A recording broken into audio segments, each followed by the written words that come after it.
Hello everyone, and welcome to Perilous Paths here on GDQ Hotfix. As always, my name is Cutie, and we focus on Soulslikes, Roguelikes, Metroidvanias, and other adventurous speedruns. Today, we're actually doing a bit of a special alongside my partner Osmore, and on the second route, we are going to do a 6-hour block of first-person games, shooters in quotation, because we're doing Metroid, so we'll let you decide if that counts.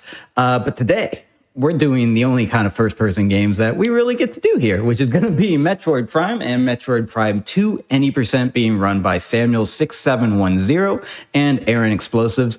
This is also going to be really cool leading into Metroid Prime 4, which is going to launch very, very soon. So keep your eyes open for that. But as always, we are the first show of the week here on Monday. So make sure if you're curious about what's coming up on GDQ, any of our other shows, our schedules, I know there's some Castlevania, there's Hollow Knight, lots of great things coming up this week. Make sure you go to gdq.gg/hotfix or gamesdonequick.com/hotfix. Either of those works to check out those the schedules and what's coming up. And also, for anyone who's curious, the AGDQ 2026 schedule just released, all the games and everything, so you can make sure while you're over there to take a look at that. And if you're interested in attending, we will be live from Pittsburgh, Pennsylvania from January 4th to 10th, and registration is currently open. So make sure that you register if you want to experience everything there is to offer at the in-person event. And you can also find that at gdq.gg for more information. But without further ado, let's go ahead and get into our Metroid Prime showcase. So first up, we've got Metroid Prime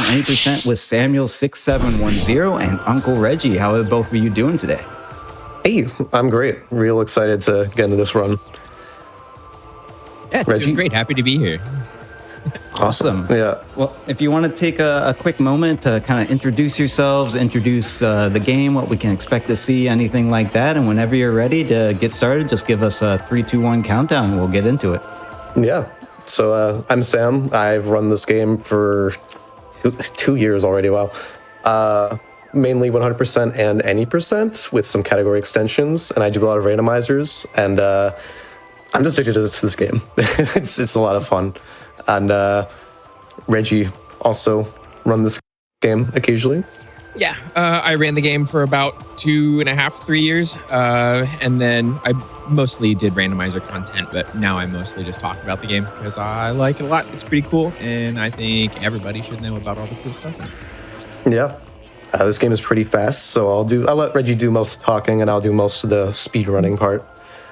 We can just get started. The timer will start after we skip the cutscene. I'll count down from 3 when we're ready for that. I missed the poll results. We had a poll running for... Yeah, it was Fusion Suit. It was Fusion Suit. Okay, I wanted yes, to make sure we honored by the a wide survey margin. there. All right, You know. I'm going to count down from 3, and on go, we'll start. 3, 2, 1, go. Good luck, have fun. Alrighty, so the best room in the game, exterior docking hangar. The whole point here, we're learning that we can look around in this Metroid game. That's the big appeal to this 3D Metroid game is, hey, you're going to be looking up, down, sideways. So they teach you how to do that. And we're going to proceed through here. This whole level is mostly just a tutorial. They're teaching you about the upgrades, how to use the scan visor, how to aim, look, fire, etc. Great news is that because it's a tutorial zone, it's pretty simple. We're going to do a bunch of stuff to get through here as fast as possible. You saw Sam kind of flew sideways there while trying to read about that thing on the wall. We call that a scan dash. Pretty much any lock-on in the game, you can lock on to it and start the dash and let go of a couple of the buttons, and all of a sudden you keep flying sideways at the same speed that you were. And this game has no sideways speed cap, so as fast as you're allowed to accelerate, you can go. It's pretty cool, and we abuse that everywhere. Classic morph ball, showing off, hey, Samus can turn into this tiny little ball and roll around, which we definitely will use to our advantage later. I hate to butt in, but chat just brought up a fun fact, actually Dragonif, who's going to be in our next run, that today is actually Metroid Prime's birthday and Metroid Fusion's birthday. So we're showcasing both because we have the Fusion suit and, of course, Metroid Prime. So I can't believe I didn't notice that when we were scheduling, but that's awesome. I didn't either. That's pretty rad. Also, hello, DF. So Sam's Your showing thing. off some pretty cool tech there. Cody Ledge is a spot where you can bomb jump up, get stuck after unmorphing, and then jump and just hang out in the floating air collision for a moment, and then just land on top of something after you flick the stick, because that makes total sense. That's a lot of the movement tech in this game is like, wow, look at this awesome 3D game, and look how little of the physics make real sense, and how much we're gonna do some pretty heinous things with that. You'll notice a big difference between Prime 1 and Prime 2 afterwards is that our focus is about going as fast as possible in between places in pretty much a line, right? We want to go straight through things, straight horizontal through rooms as much as possible. Whereas you'll see Erin later when she plays, they're more focused on pulling off complex and elaborate strategies.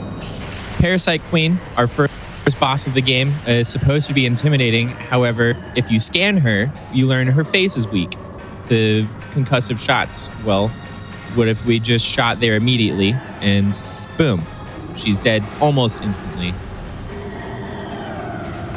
Yep. Not much of a challenge.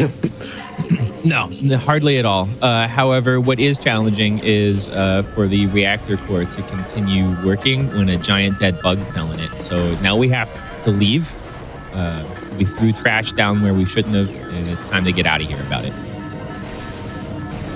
You are about to see another fundamental piece of tech for us throughout this game going as quick as possible.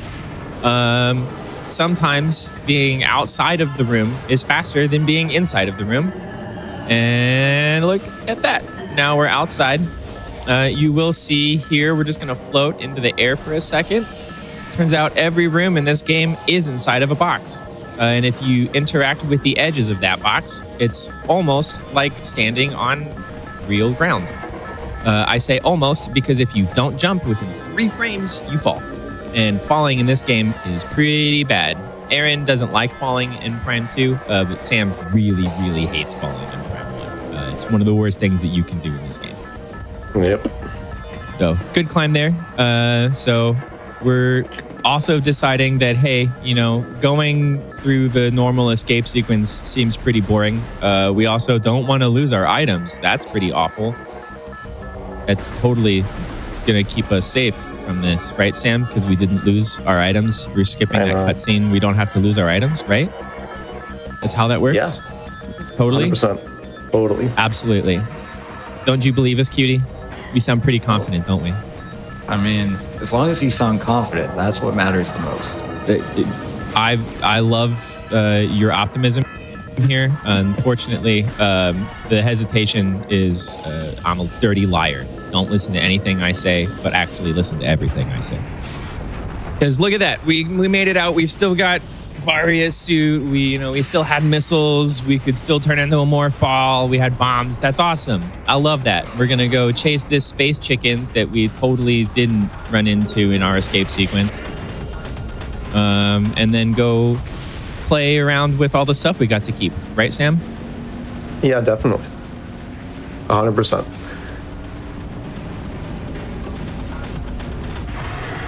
No doubt. We're gonna get so many things. So many things. In fact, we kept so many things from this sequence. We actually get to get something really cool immediately.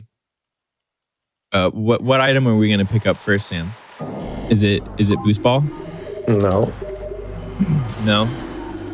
It's probably maybe the it's X-ray a little visor. bit of a space jump first. Gasp. Yeah. Right next to the starting room in this game is the space jump boots. They're right there. You start the game and immediately you would think, wow, that's like, probably a minor upgrade right there. Nope. One of the best things for the entire game is right next to where you start. Note that I did lie. We kept absolutely nothing that we shouldn't have from the escape sequence. Unfortunately, as soon as you load from the ship on the planet, all your inventory is hard set with a flag. So We're blue now. rip. But yeah, we're blue now. We're blue and yellow. With space jump, you're normally supposed to get that about a third of the way into the game. It's pretty awesome to not have to wait that long.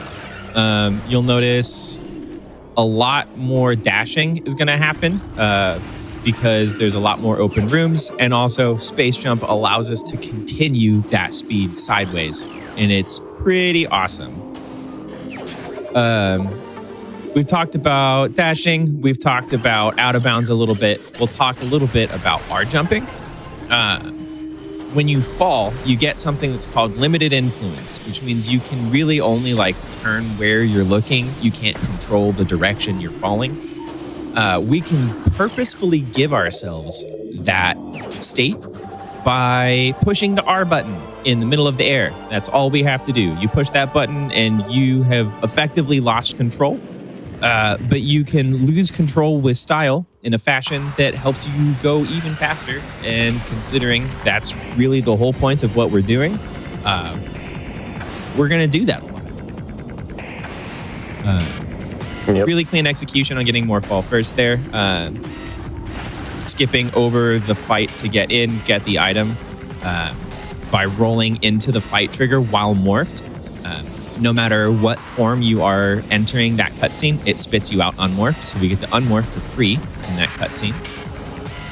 Because we are optimizing our playthrough for the in-game timer, Prime 1 and 2 use the in-game timer for their speedrun rankings. So we paused just a little bit there on the map screen to allow the next rooms to continue to load, even though we had paused the game for a moment. A second-ish little tiny time optimization, but you add them up over time, it makes a pretty big difference. Yep. So we reading our red little boxes here. The charge beam, taking a little tickle dip there. The spank weed. Yep, spank weed, gonna spank.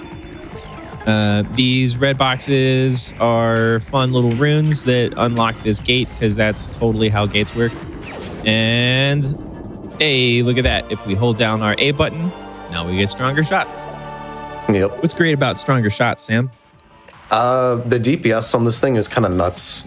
Without it, we would not be able to deal with many fights in this game that are required. And it won't be too long before we see the full extent of its use. Yeah. It's pretty useful, especially like for the power beam. It's not a huge deal, a charged power shot, but some of the later beams, especially ice beam and plasma beam, those both deal a lot of damage when charged. Nice little movement, dashing around, trying to hold on to some lock points and get that horizontal moving bit around. I would also like to respond to Kirby Master with a Magoo. Anybody, if you have an emote, a Magoo or a cat emote, I will accept cats as an acceptable sacrifice for Kirby Master. It's the best animal. I'm gonna need everybody to, if you've got Magoo, drop a Magoo for me. Otherwise, drop me a cat.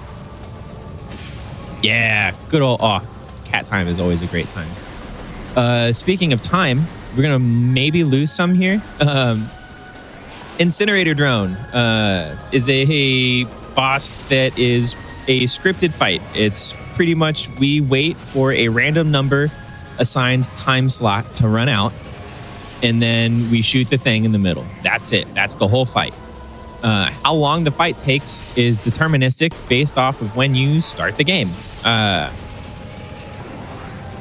Basically, it's what's the time? It's like plus or minus a whole minute, or like a minute and 10, I think, is the delta of time that you can lose. Like you can gain 20-ish seconds or lose like 40-ish. The math is ridiculous. The number values aren't as important as you can lose some time. It's probably likely you will, and you might gain some back. Yep. For us, it's probably not. Right. Yeah. The whole idea is you don't want to hear the music start over again. If you do, the fight was a little slow. How did we do, Sam? That was quite good. Yeah? Technically, it could have been faster, but the music was pretty far from looping. That's good. That's good. We get explodos. Yeah, tiny booms. These tiny booms are pretty great. We use them a lot for opening things and climbing in weird ways. You might think, yeah, cool, bombs, they blow stuff up. They are so much more than that. If you've seen Super Metroid Speedrun, you know what the crazy stuff people do with bombs.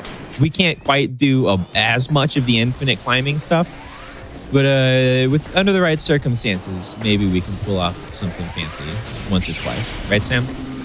Yeah. You feel you got it in you? You think? I hope so. If we were doing a low percent run, there'd be like 30 of them.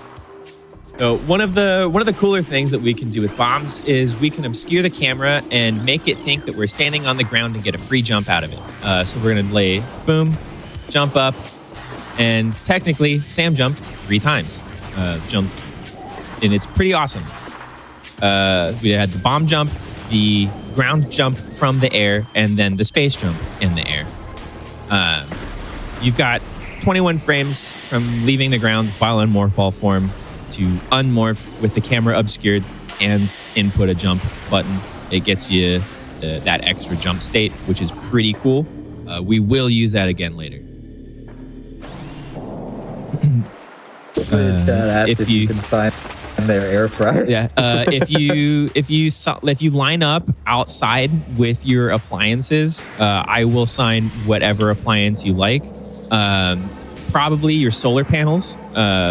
Also, nice little Uncle Reggie original signature on your solar panels on your roof. Flagra would probably like that. Flagra loves solar panels. This is a pretty fun fight. It again is also a bit of a quote unquote auto scroller. You've got a health bar, but the boss really takes damage every time you lay a bomb in the center of the arena down one of the tunnels. The first one, we are operating in good faith with Flagra. We're showing, yes, I understand. This is the vanilla mechanic. That's how it works. For the rest of the fight, we're going to ignore that.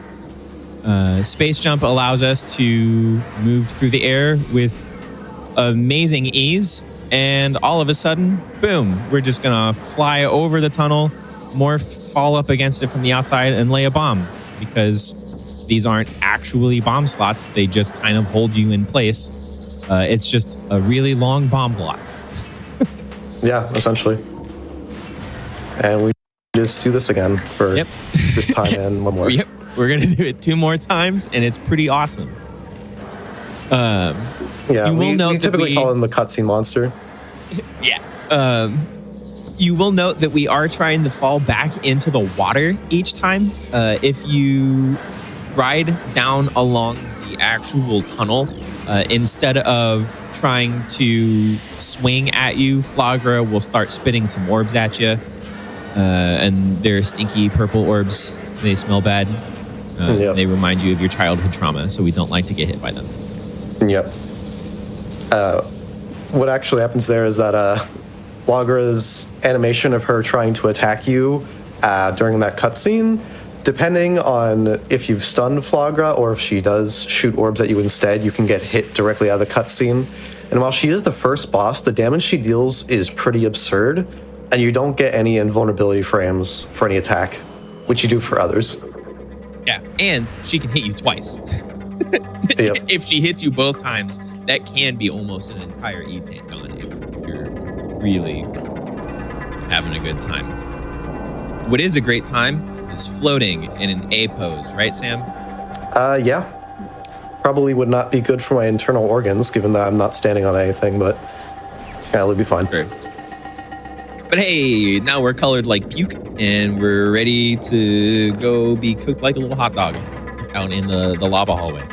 Yep. Look. Hot dog moment. Were you ready for the cookout tonight, cutie? Did we send you the memo? You brought the buns, right?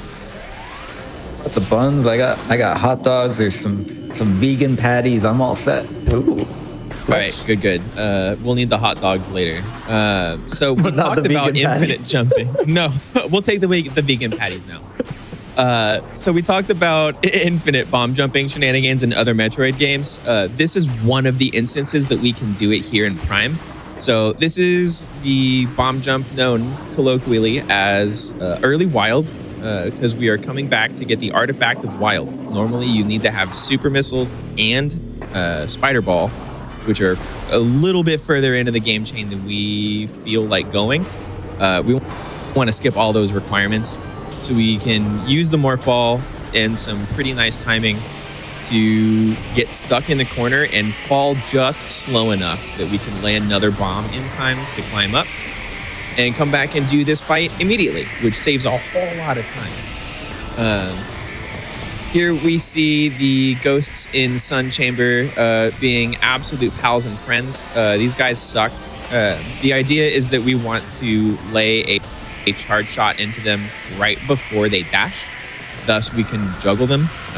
There we go. We got to see a good little bit of it there.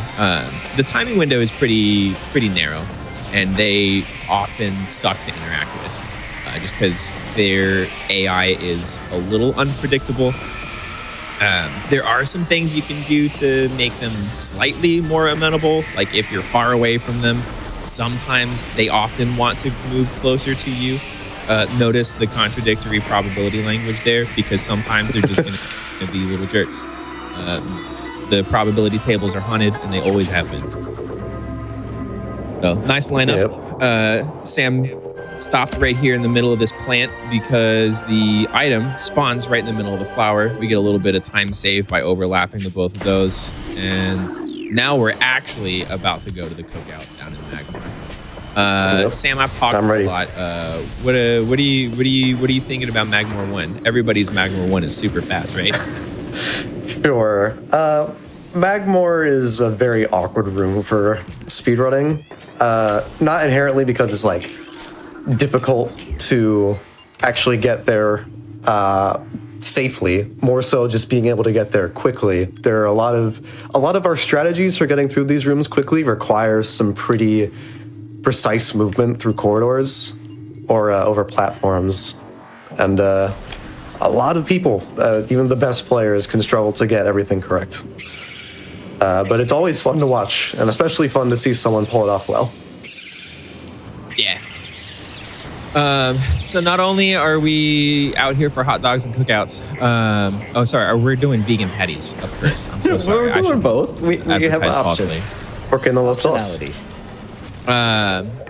So here in Magmore, the Varia suit keeps us from burning to death in the hot area. It's pretty awesome, not dying from heat crisping. The whole region of Magmore is basically a giant fire hallway. I'm being very literal and very accurate. This zone is a giant line with some elevators branching off of it. This is quite literally the hallway of the planet. The joy about Magmore 1, the first time we go here, is just that we're not really doing anything here. We don't care about the items along the way, except for that one as soon as we came in, and we just got it because we were right there. Everything about Magmore 1 is getting out of Magmore as fast as possible. We got that item right there as soon as we came in. Because we're doing it live, and you know how live things go, we are going to be safe. We're going to take a race tank here, this energy tank. Make sure that unless we are exceptionally bad at the game, we won't die. Luckily, Sam's practiced a lot, and it is not exceptionally bad at this game. Yeah, we do have a new trick that was discovered recently that can eat away at our health if we're not careful. So this E-tank is also good cushioning for that when it happens. So here we are, Fendron Drifts. Here's the ice cream. Yep. You got a favorite flavor? It's time for the dessert. Mint chocolate chip is always the right answer. Yes. What about you, Cutie? Kitty, what's your favorite flavor of ice cream? You actually stole mine. I was gonna say like the Girl Scout cookie Thin Mint ice cream is always like. Ooh, yes, that in particular slaps. All right, Cutie, you're good people. I like you. You have an amenable favorite flavor of ice cream. Chat, tell me what's your favorite flavor of ice cream. If you don't tell me what your favorite flavor of ice cream is, Sam gets worse RNG in the Ridley fight. Yep. Please, I need this. Phendrana is a pretty great region. A lot of the tricks that we do in Phendrana feel really nice to pull off. It's some of the coolest movement in the game. Yeah, drop that pun emote. I know you have it. It's just a lot of it's really long dashes over really giant gaps. And it just feels awesome to pull off. The rooms are bigger. The stakes are a lot higher. If we go in this direction of straight down, it's pretty bad. It's the worst direction we can fall. Yeah, you're going to see a lot of that later in the later parts of Phendrana. Yeah. There's some pretty tall pillar rooms in the later areas that are just the worst. But luckily, we don't have to worry about that too much. Because we got the boost ball, that item we were flying through the air for and turned into a ball for, we are reminded that the Great Space Chicken that we didn't meet in the escape sequence is the reason we're here on this planet. We have to fight him. With a shadow larger than Texas. Boost Ball is a pretty awesome item. Not only does it allow us to move pretty quickly while we're in ball form. Nice optimization. That was really nice jump, Sam. Thank you. But we can use it to get into some trouble. What I really like is being omnipresent, and Boost Ball allows us a little bit to know what it's like to be God.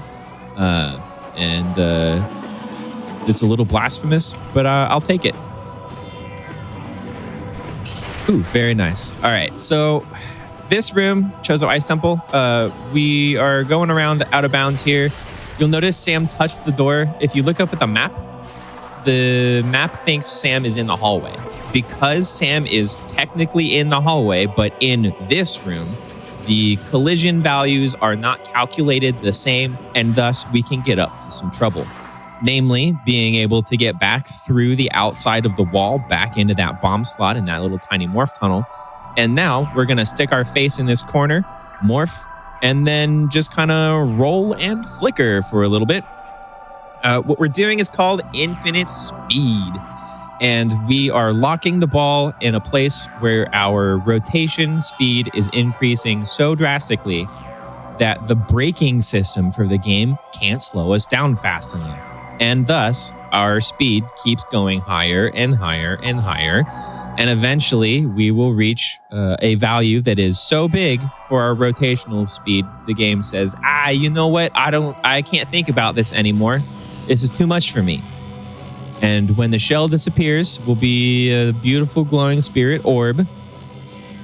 And Sam will boost twice and then touch everything that we are allowed to touch all at the same time.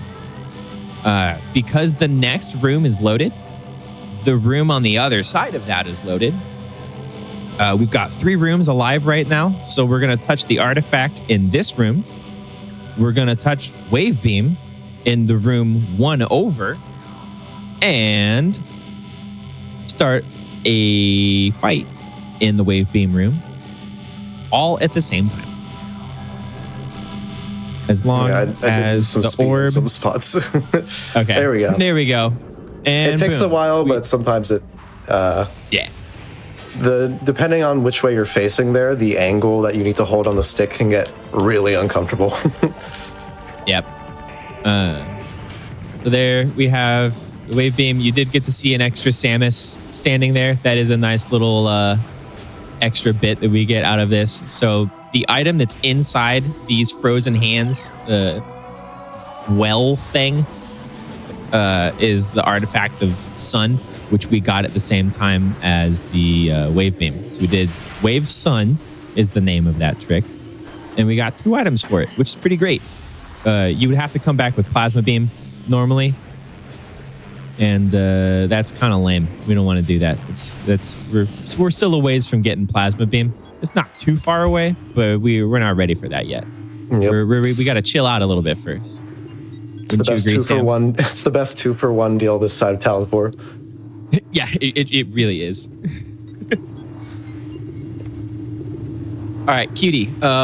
You're watching this here? What are some of your thoughts with what's going on so far? Anything that you're like, wow, that was pretty bonkers. I'd like to know more about that. Or any of your anecdotes from you playing the game as a child, seeing things and like, wow, I remember this. That sucked. Is this the part where I have to admit I haven't played Metroid Prime? Oh no! Oh no! Yeah, it's on. I'll make fun of you for the second and a half that I said, "Oh no." So Everyone's got games, you know. I'll admit the anticipation of watching the ball slowly glow more and more was killing me. I was like, I don't know when this thing is gonna happen, but he's changing colors. Like, I don't know what's going on, but the colors are pretty. If you slowed that down and you went frame by frame, I guess this is probably 30 FPS. Would you actually see anything, like you bouncing on the walls or anything, or it just teleports to just all the things happen like next frame? So Prime is a 60 frame per second game. Okay, 60. Natively on the GameCube, which is a huge technical accomplishment for the Cube. Wow, that was great, Sam. That was Holy stellar. crap. Yeah, amazing. But yeah, so when something's happening in infinite speed, when the moment you let go of that double boost, I mean, you might see the orb disappear. If you went frame by frame, you might see it start to disappear, and then you would get your fade to black as whatever happened, because you're touching with that trick. You're touching like a scripting object in a different room, and it activates a movie that then plays, and then a bunch of stuff starts loading in the background while you're playing the movie. Okay. So, if you happened to be watching while the morph ball shell was disappearing, I'm pretty sure nothing special happens. It just disappeared. Like, you just watch the shell instantly vanish. I would like to go back and highlight there what Sam just did, getting that power bomb expansion from Out of Bounds with the Triclops there. Sam made that look incredibly easy, and I would like to highlight that because it is not. It's really not. As much practice as you want, sometimes that little Triclops can just be a jerk. But the idea there was that we abused the Triclops to grab us and move in a way that allowed nice recovery that allowed us to get spit out of bounds. The major defining factor for your any percent run is where in the world are you grabbing your first power bomb.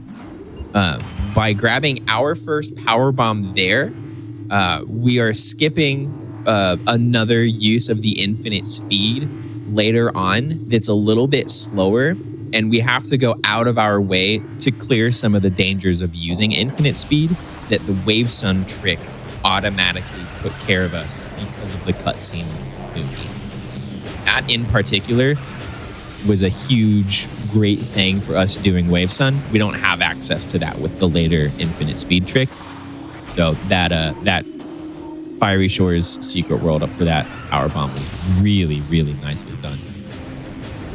And does the Triclops have a name? Kind of. Does that? Some people call it Trike, but mainly when they say Trike, they're referring to a trick in Metroid Prime Remaster that actually uses it.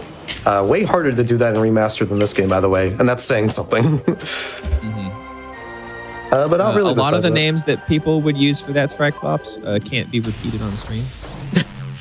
Yeah. Lots of expletives.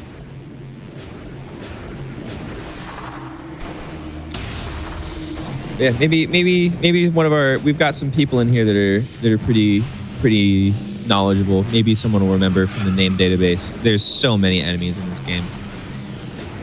We've got a few notable named ones that I'll make sure I'll point out when we see them. especially if they're being mean. Yep. So now coming back to Talon in Chozo here with Wave Beam. You saw Sam go to the left in that big main open room named Plaza and grab the artifact of that's Life Giver. Yes. Life Giver. So normally we would need Gravity Suit. At the beginning of the game, when Sam got his first missile from the half pipe there in Main Plaza, we did something called a slope jump, where if the ground is sloped, you can slide up it and get a little bit of extra height under the right conditions. You have to hold the L button and slide, backwards a little bit after you jump. There's more to it than just, it's a slope jump higher. We're doing that same principle right here. We're trying to slope up this little block. Sam's trying to go out of bounds again. I really hate that. There we go. Big meanie. So we were able to use that slope jump technique underwater to get some extra height and skip needing the gravity suit. This here, what we're doing, they're in Energy Core, this room, are some morph ball puzzles that involve the giant blue glowing lightning rods in the room. Those are slow to do, so if we just are out of bounds and move past them, good save. Wow, you're even bobbing. That was a really, really good time. Yeah. We can go through and get to the ice beam a little bit faster here. So we're making sure to stand on the outside edges of collision because we're out of bounds. Anything that's called the back face is sticky collision. And we don't want to stand on that. If we instead stand on a line where two pieces of collision meet, we can treat it like real ground. We're making sure to touch some very specific triggers. Good. Nicely done. Awesome. So, perfect. All right, now that the stress of that is over, I can talk a little bit more about it. I was invested there. Yeah, I don't blame you. The name of that whole wall crawl is Ice Beam Before Flagra. It was originally discovered and used in a time where we wanted to get Ice Beam before Flagra. Notice we've already killed Flagra, so now we're doing Ice Beam before Flagra, after Flagra. The idea is while moving out of bounds, we touch the loading triggers for the next rooms to move through them quicker and skip needing to do a bunch of interactions, a fight, some more scripted things, watching some stuff. It's just slow. It's a slow sequence. And if we move out of bounds, we save a lot of time. So it was a pretty good execution there. You'll note that there were some, the way we got back in bounds was pretty slick in particular. We forced that tiny hallway room. Because it's so small, it loads really quickly. So we just forced it to load around us by being right by the door and jumping up to it and shooting it from behind, which is a really cool moment. Oops. Go. So we've got another thing now that we've got Ice Beam. We have access to open more doors. That's kind of our old nemesis here in Prime is what's stopping me from opening these doors. It's probably a beam. So now we have Ice Beam. We can come in here, get some cool stuff. X-Ray Visor is one of the only instances of a hard required visual item being present in the game. There's a boss that we absolutely have to fight later on because he's got something pretty important for us. And if you don't have X-Ray Visor, that fight is absolutely impossible to beat under normal circumstances. Under really any circumstances, honestly. Sure, yeah. Someone somewhere will have something about what I have to say. I mean, I could. Yeah. The game has so many niche, nuanced moments where It's so quirky. And actually could happen, but like for the most part, you can graciously say you cannot kill Omega Pirate without X-ray visor. So now that we have Ice Beam, we can probably heat things back up again. Sam's probably feeling the same. We had our nice, refreshing iced beverage. Probably light a fire or two now. Do you like fires, Cutie? Do you like lighting fires? I mean, of course, especially if they're on the beach. I don't know if there's a beach in this game, but we can make one. We'll draw a beach in here. There is a shorelines room. Yeah, it's a bit snowy. It's a snowy beach. That's pretty close. Beaches exist during the winter, so They do. Really? That's wow. They just deload when it hits November. They're just gone. Yeah. It's just waterfront. Yeah, December 21st, all the sand vaporizes. Bye-bye. The segment we're going through right now, we're really just kind of hallwaying. We've got a lot of hallwaying for a couple of rooms here. You got anything you want to interject here with this, Cutie? Anything you want to talk about? One thing I can talk about, there has been a lot of subscriptions and different things in chat over the last, let's say, almost an hour, including one person who has been subscribed for almost 10 years, which is incredible. Moly. So I do want to say thank you, first off, to everyone who is supporting Games Done Quick with subscriptions, gift subscriptions, bits cheered. Every little bit does help keep our shows running, but we don't only need subscriptions. So if you feel like sharing this and supporting the stream by making sure that you let everyone know we have amazing Metroid Prime content, that also helps. But if you're enjoying the stream, do consider subscribing for exclusive emotes, ad-free viewing, and access to chat during replays. Awesome. Awesome indeed. Thank you, Cutie. Yeah, especially hearing that someone almost a 10-year sub, dude. That's bonkers. That's absolutely wild. Shout out to 2015. you. That's 2015. That's amazing. Yeah, that I would feel good about that. Chat, you should probably you got a clap emote. Let's get some clapping in there because that's awesome. So we finished a lot of our backtracking. Once we hit that save right in the middle of our ship back where we started in that room, we can confidently say that that's like cool. A major chunk of like the worrisome beginning of the run is over. Now all we have to worry about is all the stressful stuff. That's all. Ha ha ha ha. This game does not like to let you chill. No, someone might think, oh yeah, you get closer to the end of the speed run, you have more stuff, it gets easier. Absolutely not. That's so not true. This section of Magmore, locked entirely by wave beam, is pretty fun for movement. There's a lot of open rooms in here, so a lot of the dashing around isn't too hard. You have some opportunities to do some really fun kind of dashes.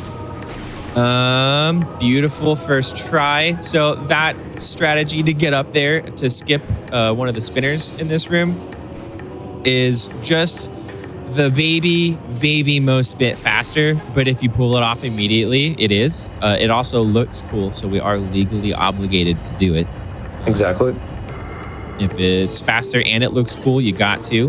We're gonna hope we fly on the wings of eagles, and we do. Of course we do. Eagle jump there. The idea is we are slope R jumping.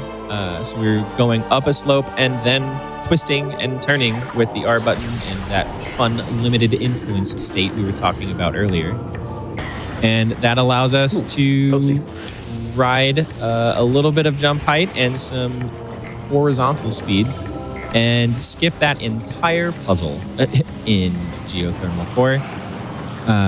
Turns out morph ball, spider ball puzzles are slow if they ask you to go around an entire giant room. Indeed. Fun puzzle to do the first time, maybe the second time. But the more you do it, the more it's like, wow, I'm pretty grateful I can skip that. So we got our plasma beam.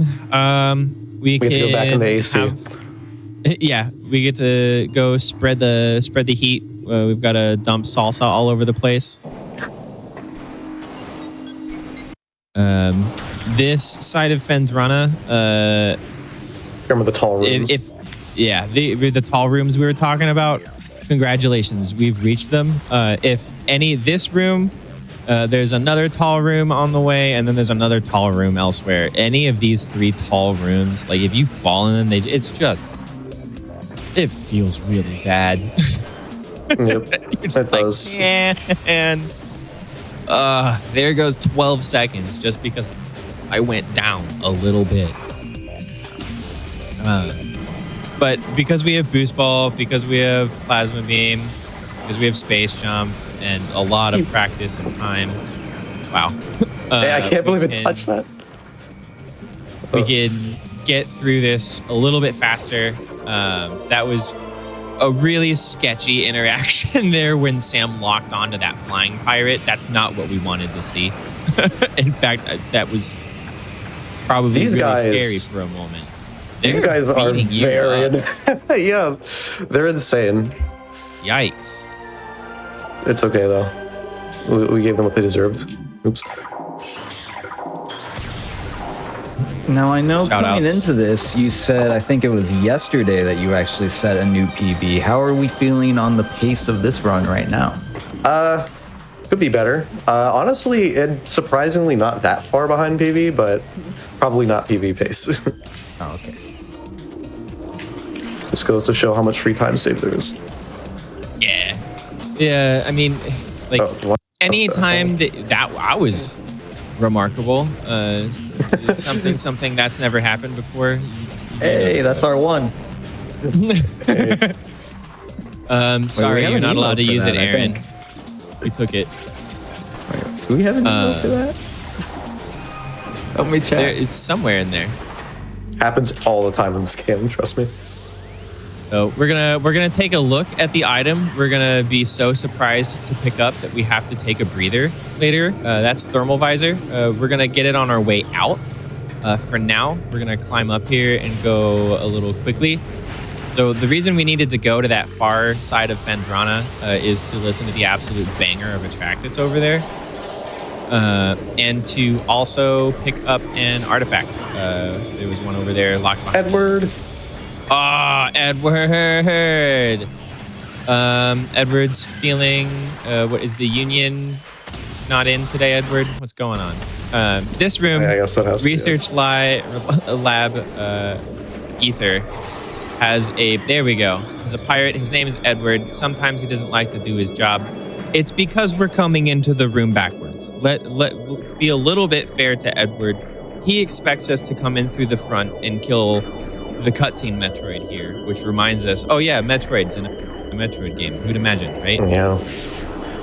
Wild. Edward wants to jump after we kill the Metroid. So he's a little confused because we come in backwards. Sometimes we have to reload the room to make Edward remember how to do his job.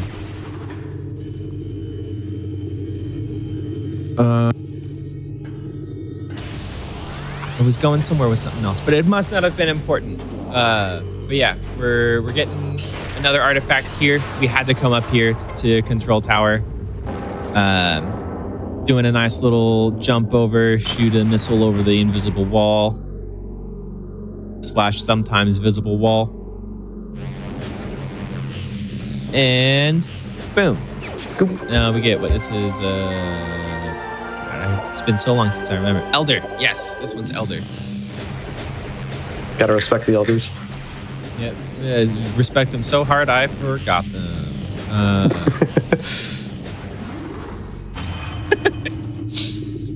Very nicely done. You'll notice that door was purple.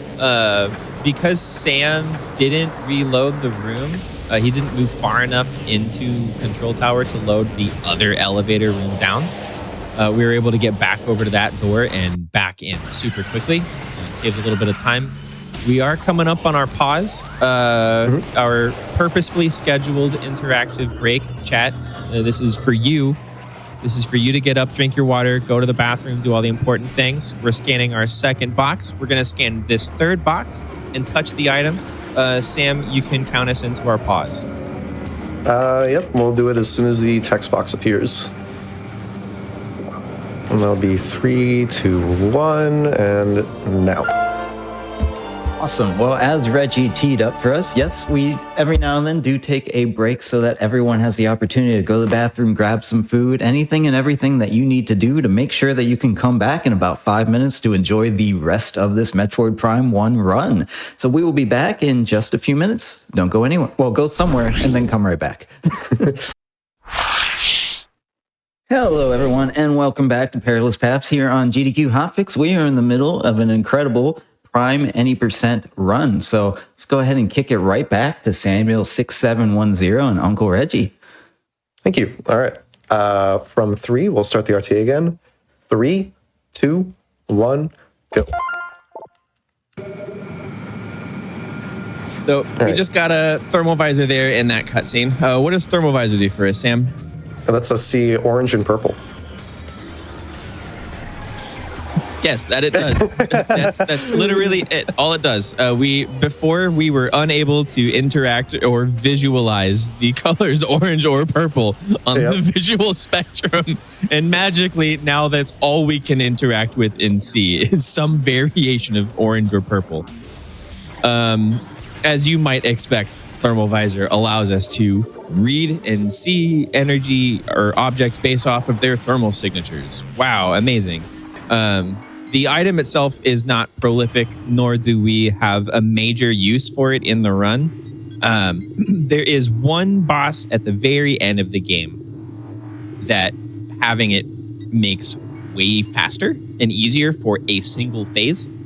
But we get it because it is so on the way that like we literally had to pass through that room twice. So on the way down, like of course we get it. Like there's no reason to not get it. Yep. At that point, it's such a time save that passing it is slower. That little guy that Sam made a point to look at. Power bomb drops in this game are brutal. You will notice they will make so many jokes about it. I'm going to steal one from him.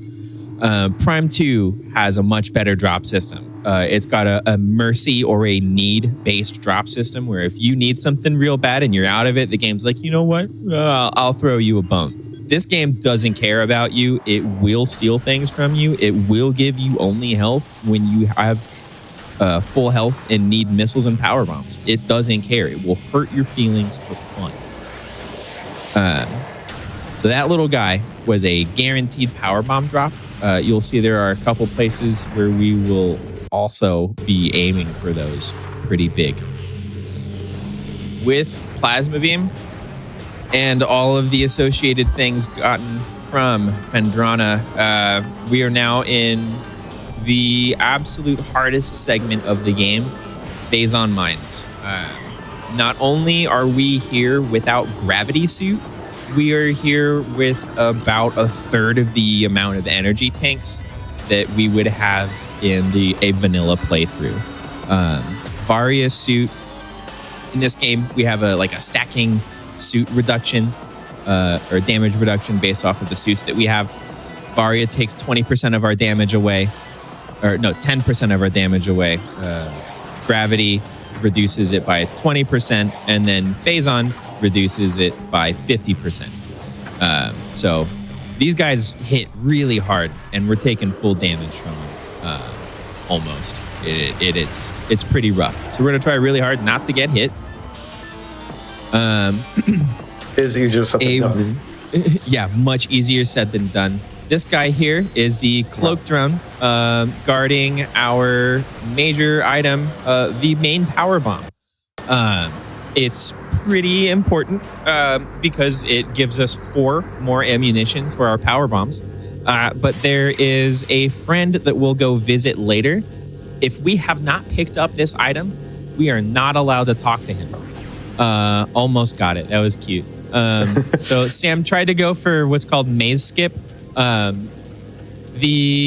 never even finished talking about Zoid earlier. Gosh, I'm a bad person. Okay, so remember the rotating fire robot earlier? We nicknamed it Zoid because the person that decided when things happen in that fight, their name is Zoid. Okay, like that's their nickname. That person also, there's over 300 fire mazes, right? Or there are like exactly, I think it's exactly 300. 300 and a sneeze mazes possible in this game. And Zoid decided or wrote the part of the game that decides which maze shows up here. That maze wasn't too nice to Sam. It was a little bit long, and it had a good fake out in it. It did. So we got our main power bombs. We've set the quote unquote flag. You know, we've activated our friend later. And we're gonna go. Why did that? What? That you got robbed. That was the weirdest thing I've seen all day. Yeah. That was also a bit scary. Those sequence of rooms are so awkward. They can be very awkward to move between. Oof. Zoid ever given an explanation for why a single player game needs 300 different maze choices? Motivated developers. Yeah, I'm guessing they had so much fun coming up with different maze patterns, and then deciding like, how are we gonna give them a maze? You know, what would be fun if we did it like this? Ha ha ha! What if it was different every time? And then I think that's probably my guess is they were just like, for the love of the game. That's I like rude to as think heck. every employee got to do one. It's the way I want to think about it. But All right, yeah, your homework assignment from the creative team is oh man. Okay, this room kind of sucks dog water. It's pretty bad, man. Metroid Quarantine A is a room, and I hate it. It's my least favorite room in the entire game. There are lots of, in my opinion, very bad rooms. Oh yeah. But Metroid Quarantine A can die in 7 fires and in 7 different lifetimes. Yeah, because we have to skip Spider Ball, and we have to do that through some pretty awkward means, and the enemies there can get pretty aggressive. Yeah, oh my God, they're pretty rude. aggressive. Speaking of rude, this dude, get out of the way. The whole idea is that, yeah, sure, we have X-ray visor. There were some invisible platforms that we could have jumped on and gone through, but you know, it's faster to just fly through the room. Speaking of things that are faster, Godspeed, Sam. This trick is really fun, and by fun, I mean fun to never ever try. We're doing early newborn. When we fight Omega Pirate, we get Phazon suit, and it allows us to, you guessed it, stand in the blue goop. That lets us go backwards after the fight and get another artifact, which we need to beat the game. But if we do this out of bounds sequence, it's faster, and we can just go boop, and woo, maybe. That's okay. Friend. So if you remember what I said, we got that extra E-tank for a trick that can eat through our health. This is it, because that Phazon deals a lot of damage, but having the extra E-tank makes it so that we can have multiple shots with this. Phazon is that blue goop. I've said that word a couple times. It's that blue goo. It deals its damage calculations exponentially. It can be pretty scary if you have to touch it for more than a second or 2 at a time. 3 seconds is all it takes for the exponential damage to become very, very noticeable. It like for a while it's like, oh yeah, that's fine, and then it so quickly turns into, oh god, please get me off of that. Yeah, this one in particular too, because it's intentionally scaled upwards because of it trying to prevent you from Phazon suit. Ooh. This is surprising that it's being this uncooperative. Yeah, so we do have a backup save because this trick is very sketchy. We do have a backup save after the maze, just in case that this ever goes south. Usually, this trick is pretty. It's actually an easy. Oh, yep, that's okay. This trick is not what. This is not what it has always been. Oh yeah, I need to reset. Previously, the trick required you to transition the room so that the game thinks you are in the room that is after the room where the artifact is. And in order to obtain it, you had to clip through the wall to sort of enter the room and be in a spot that you're not technically supposed to be. And it is technically harder, and instead of posing a death risk, it's more so a softlock risk, because you're interacting with collision that the game thinks you are not within the room of. Yeah, it's kind of like that trick we did earlier when we were doing Wave Sun and we stuck our face on the wall in bounds. When you're doing that kind of thing out of bounds, the laws of physics are even more terrifying and unrealistic. There's a lot more at stake. What is kind of cool is that not only do we get a fresh chance at it, we also get to have a little bit more health than we did last time. So we have a couple more shots at it. Early Newborn is very, especially this strat that we're doing for it. Early Newborn is absolutely, it's a run killer. It just is. You can be so practiced at it, and even some of the top runners still, like, you'll get to Early Newborn and then you're just done. That's it. Yep. So it's arguably why we had the hardest trick in the run. Yeah. Absolutely agree with that. So, and not only is it one of the hardest tricks, if not the hardest trick in the run, the strat that we are doing is the harder one. It's faster. I think this is harder, personally. My personal opinion is that this strat is harder. People are a bit split on it. Some people find it more accessible. Oh my gosh. Okay. These Metroids are ruthless. Yeah. So Metroids don't like to go through doors. It can kill them. If they go out of bounds in the right or wrong place, it can kill them. So the collision, can you not select plasma? It's bugged. Why is it bugged? Unplug and plug. Yeah. Hey, there we go. That's wild.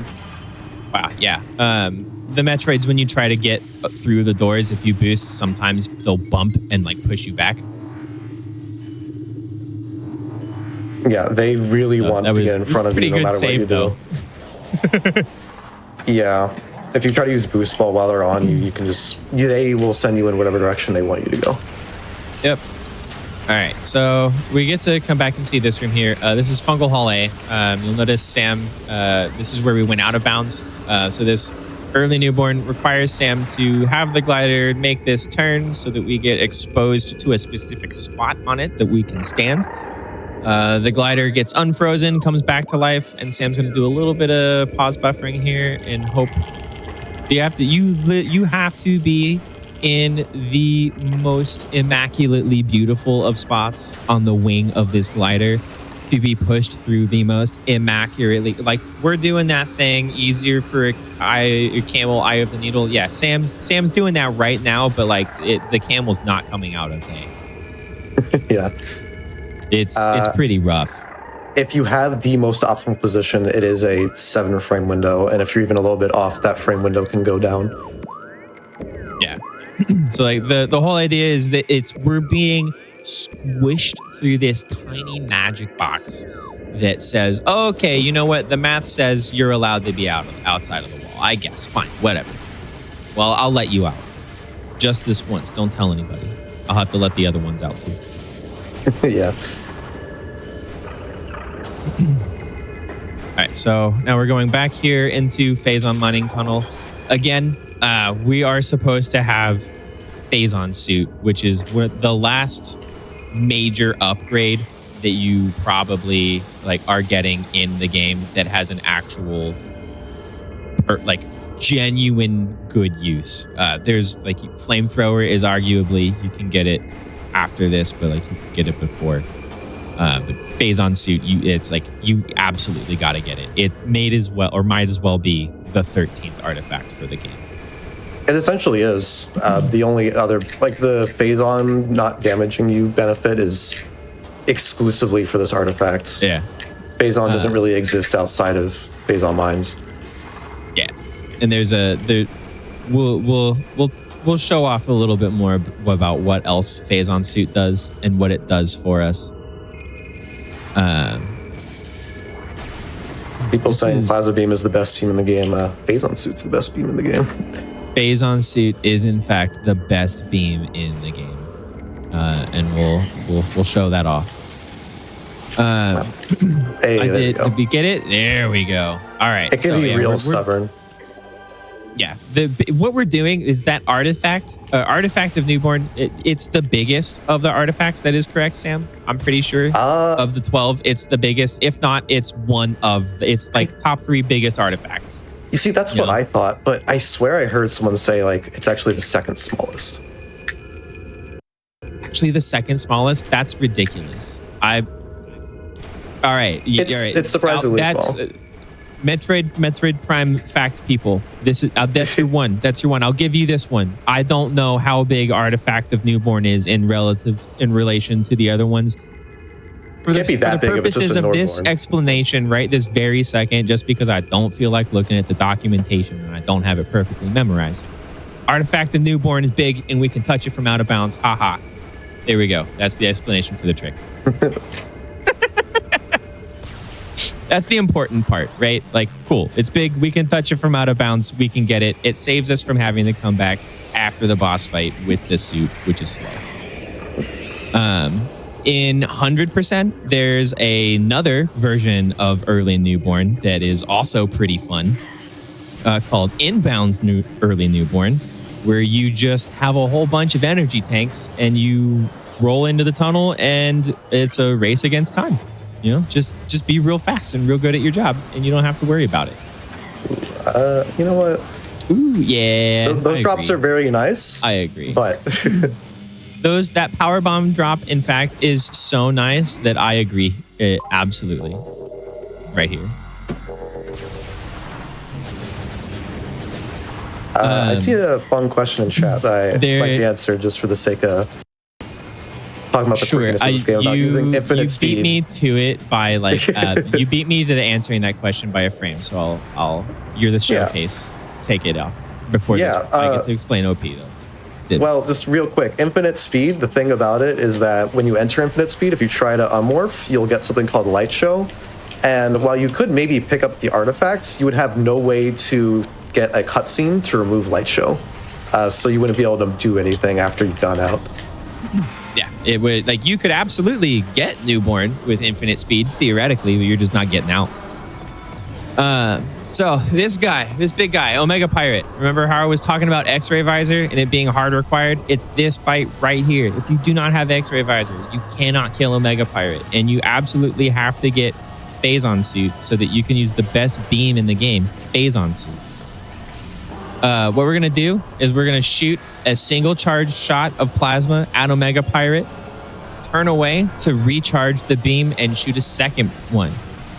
If that goes well, then after we've done that a second time, we're going to control where he spawns. We can make sure he goes up there, activate X-Ray Visor while the power bomb is out, and boom, he's dead. That fight is so awesome. Yep. The big reason we do this, and boom. Now we're getting bubble guts all over, and we're gonna do a cool, funky pose after it, and then be coated in space aura, or whatever you want to call it. And we get to see Gravity Suit, and then pick up Phase-On Suit. Yeah. All right, boom. So we've got this goodness. We're gonna get on out of here. Actually, we're gonna get out of this segment of mine's. We've still got a little bit of business to take care of. We got 2 artifacts. Worry about? No. Yeah. Well, I guess there's technically 3. Technically 3. One of them is just there for the ride. Yeah, it's the vibes artifact. Lower Mines is tricky. If you're trying to route Metroid Prime and trying to route a particular artifact called Artifact of Warrior, you need to get the main power bombs before you can actually pick it up. Yep. So yeah, the rubble that, or I guess the cage for this dude, we like to call him Philip, the super special research elite pirate in Spinny Room. What is that? Elite Control? No, that's not Elite. Elite Research. Elite Research. Thank you. That guy, his tank is indestructible until you pick up main power bombs, even though it's all just made out of the stuff that main power bombs would break. This trick, because we didn't get Spider Ball, we have to do another fun little thing. This is called Spiderless Shafts. That weird 21 frame yada yada jump, ball in the air, cool, funny air jump. Yeah, we're gonna do that again here. And what it lets us do is stand on some really weird collision, stick our face in the wall, pray that we land on more weird collision while we're looking at a very specific angle, and mash our face into the wall. Pretty well done there. We did so well the first time that we, you know what, let's do it again. But this time with a little bit different nuance. There we go. So instead of sticking our face into weird collision, we're going to stand on a very specific part of a rock to land on more collision. We're staring at the... Wow, that was really quick. Beautiful. It was. You hit the perfect spot. That's good. Nicely done. That laser wall right there, because we have boost ball, we're able to go through, good catch, back facing collision if we have enough speed from boost ball. This guy, Philip, really likes metal, so we put 24 missiles into his head so he can headbang. Philip is such a friend that he's going to give us the artifact of Warrior, which kind of makes sense for Philip because he's a fighter. But what's really great is we got a different artifact from a room called Warrior Shrine. How funny is that? Yeah. I swear they just hit shuffle on all the artifacts when they finished. Where do we want to put the artifacts? Yeah, let's put them in rooms that make sense. All right, cool. After we put them in the rooms that make sense, yeah, let's hit shuffle.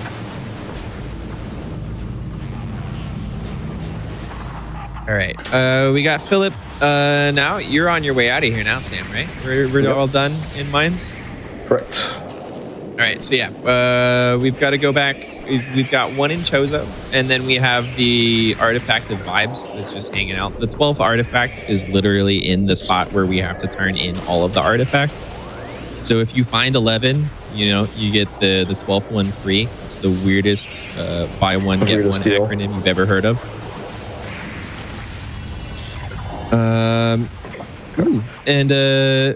Core processing is being a bit of a snore process.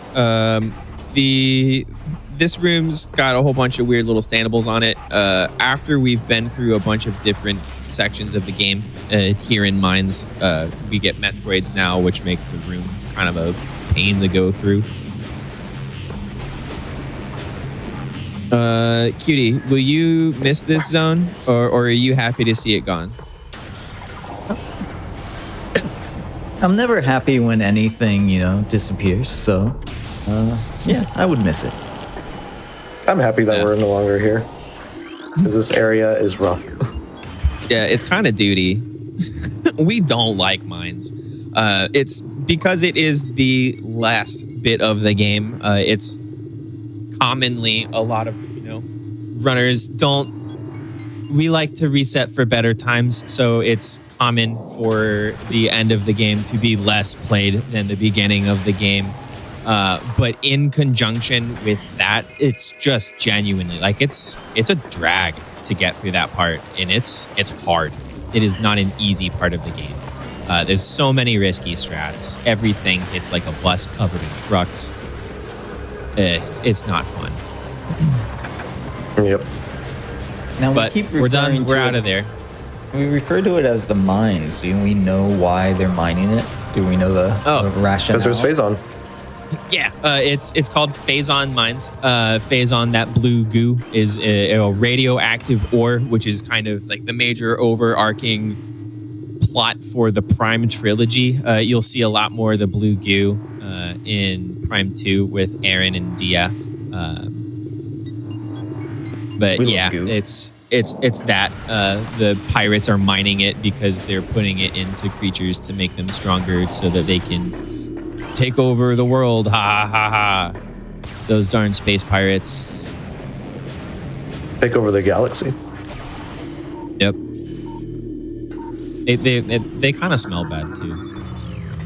Yeah, and strangely, they dislike theft.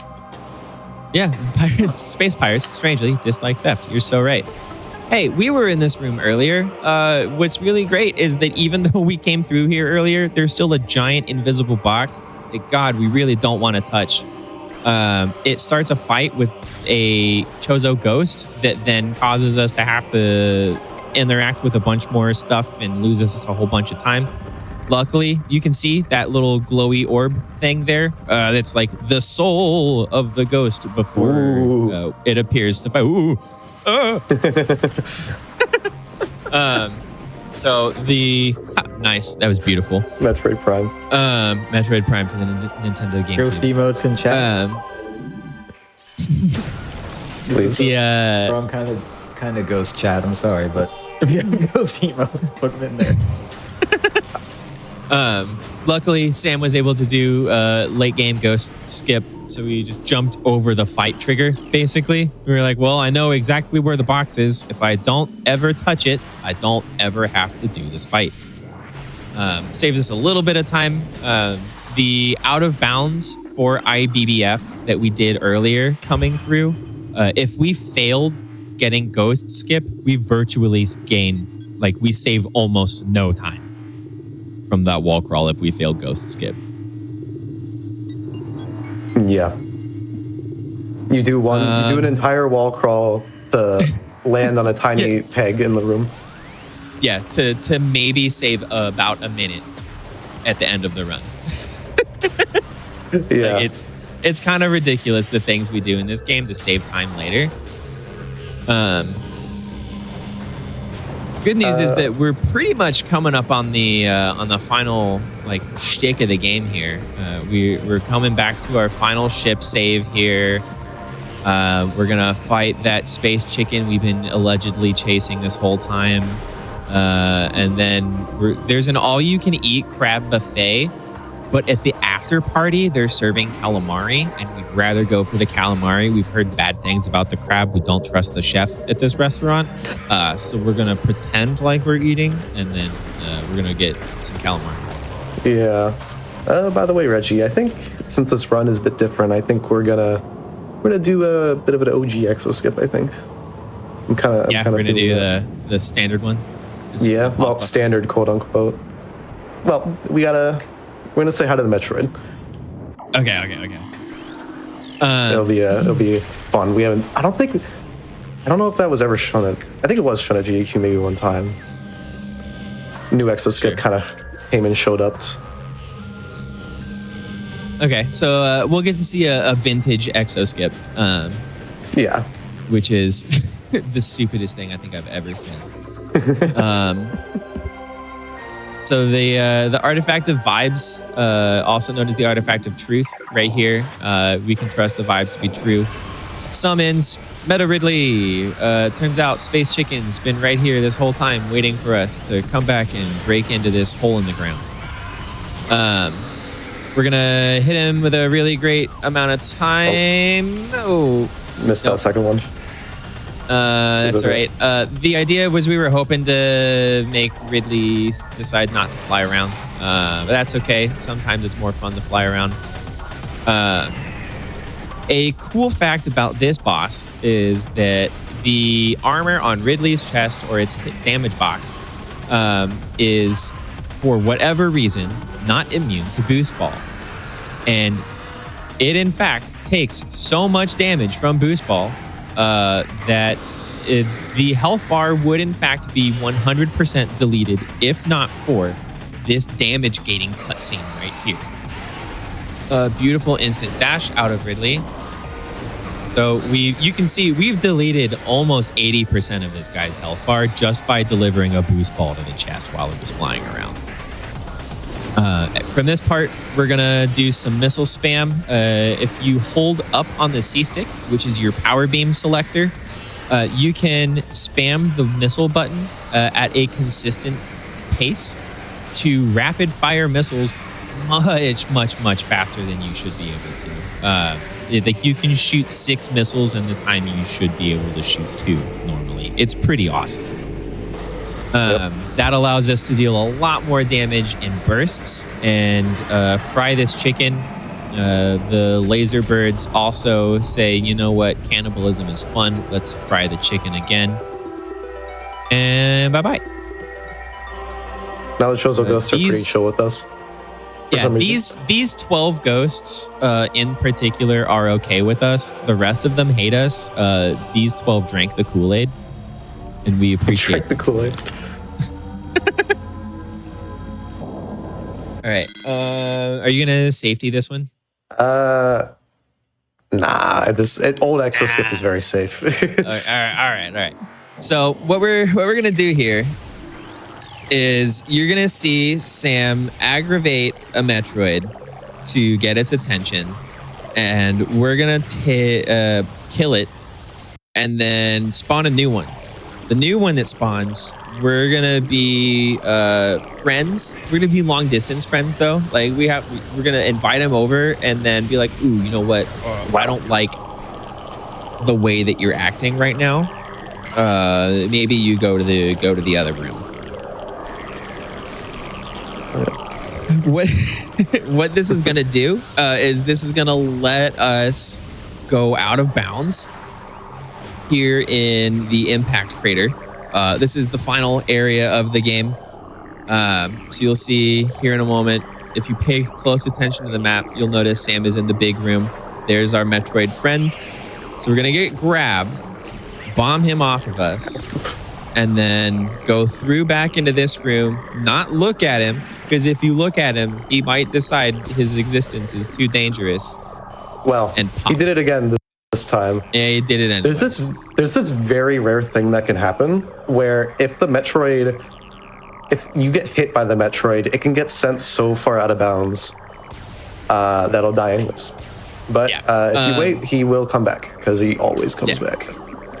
If you remember when we almost launched ourselves into oblivion in Metroid Quarantine A, how we talked about Metroids and doors and being out of bounds, this is very, very relevant information here because this guy will absolutely just pop himself for fun. There is a newer exo skip, the crab form of the final boss Metroid Prime. We refer to as the exoskeleton. We're going to skip that phase of the boss. So we're doing exo skip here. That Metroid gets us out of bounds through a fun little hole in the floor that you actually can, if you position yourself just right, you can see the hole in the floor. And it'll knock us out of bounds.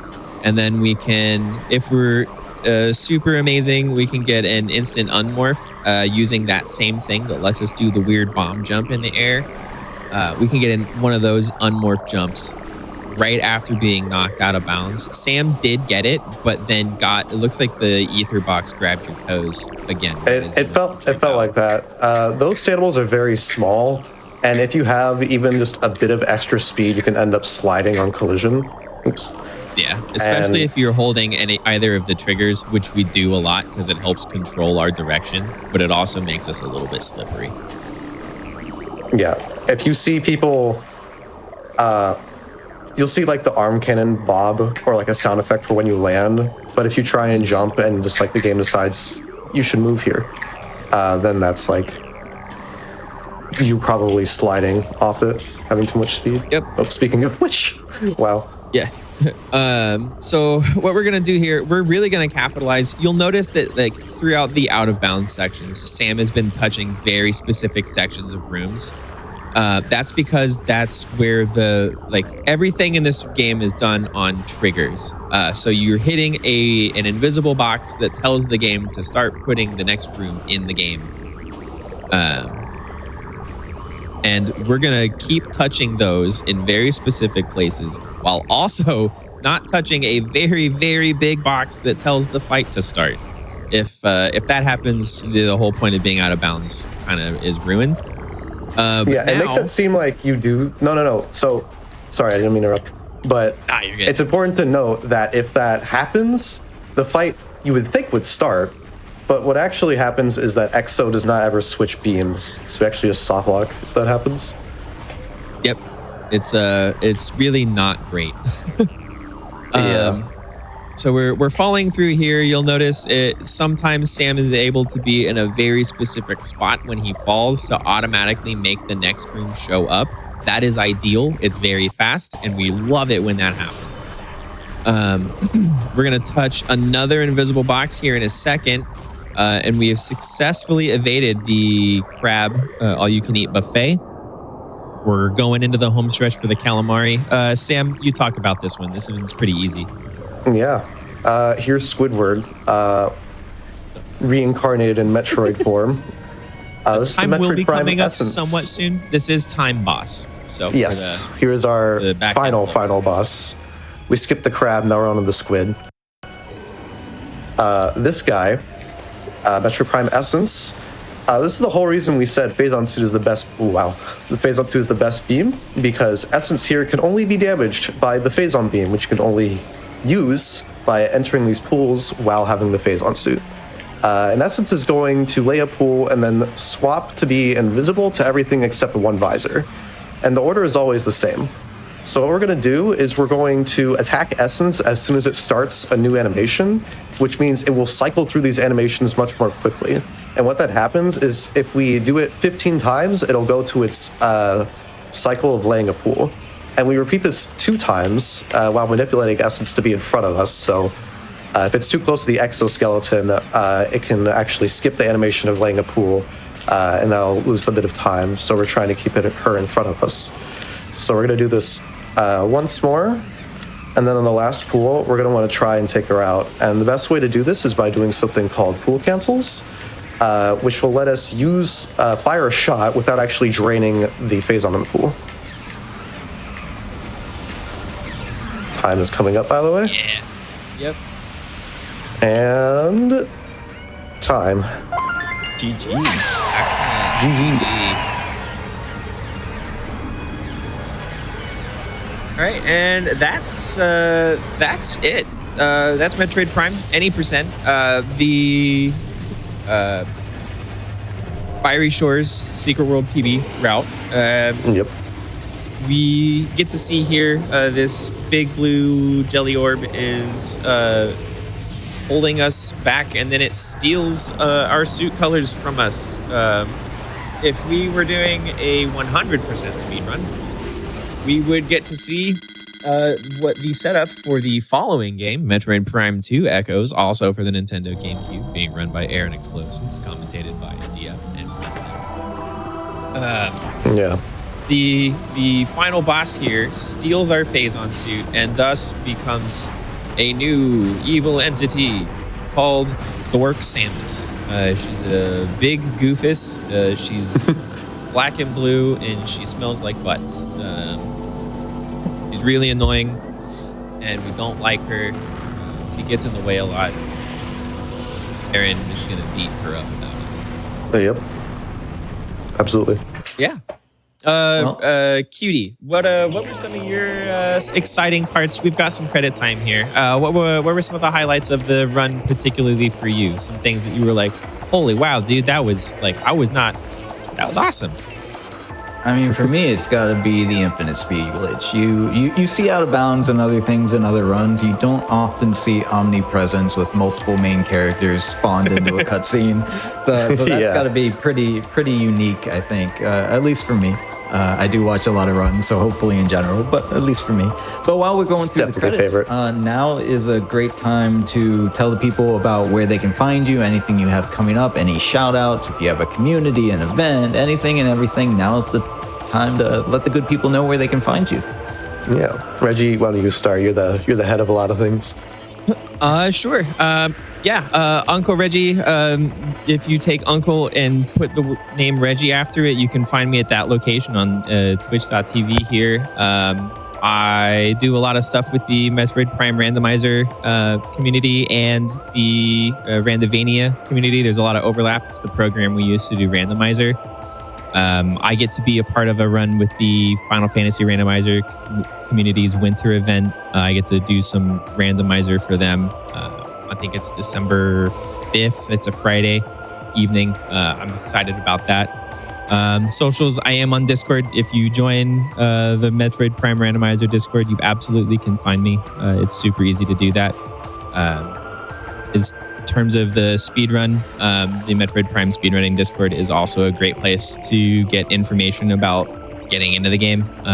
You can also find me in there. I hang out. There's a lot of knowledgeable folks in there. There's a lot of knowledgeable folks that were here in chat with us tonight. I saw you folks popping in, as well as some people that we knew. There was a question that I did leave unanswered. I'm a waffles person.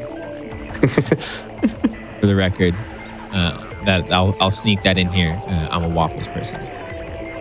The devil's syrup Awesome. traps. How about you, Sam? Yeah, thank you for having me. There was a shout in the chat, but I'll say anyways. You can find me as Samuel6710 on Twitch. I do a lot of Prime speedruns, but also a lot of Metroid Prime randomizer races, especially Cross Game Cup, where Metroid Prime 2 and 1 are sort of combined, which is really fun. You're almost always going to see me do that at least once a week. Also, Samuel6710 on Discord. Feel free to chat to me, especially about Metroid Prime, because I love talking about this game.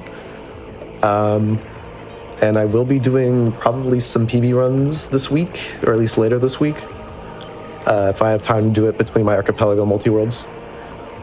But yeah, that's pretty much it. And also, the Metroid Prime Spear in Discord. I think if you type in, what was it, MetroidPrime.run.com, whatever it was, or just look at the Metroid Prime speedrun.com page, you can find the Discord.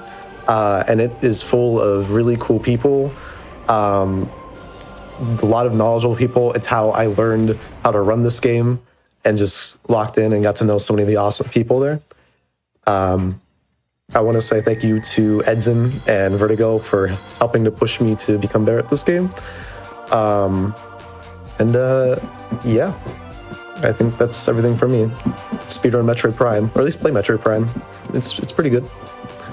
Especially with the new one coming out in, I think, 3 weeks, if I remember. It's pretty soon. Oh, and also pancakes. Pancakes. We're split 50-50. I'm the tiebreaker. Yeah, I know. Unfortunately, I have to pick pancakes because they're just easier to make. Hey. Waffles, you got to have a whole thing. I'm sorry, I don't got that kind of kit. You don't want to sit in the devil's syrup trap with me, cutie? Oh, my heart. But if you put your favorite ice cream on a waffle, there we go. So I can play both sides. I'll find you. Anyways, thank you both so much for being here, for showcasing that.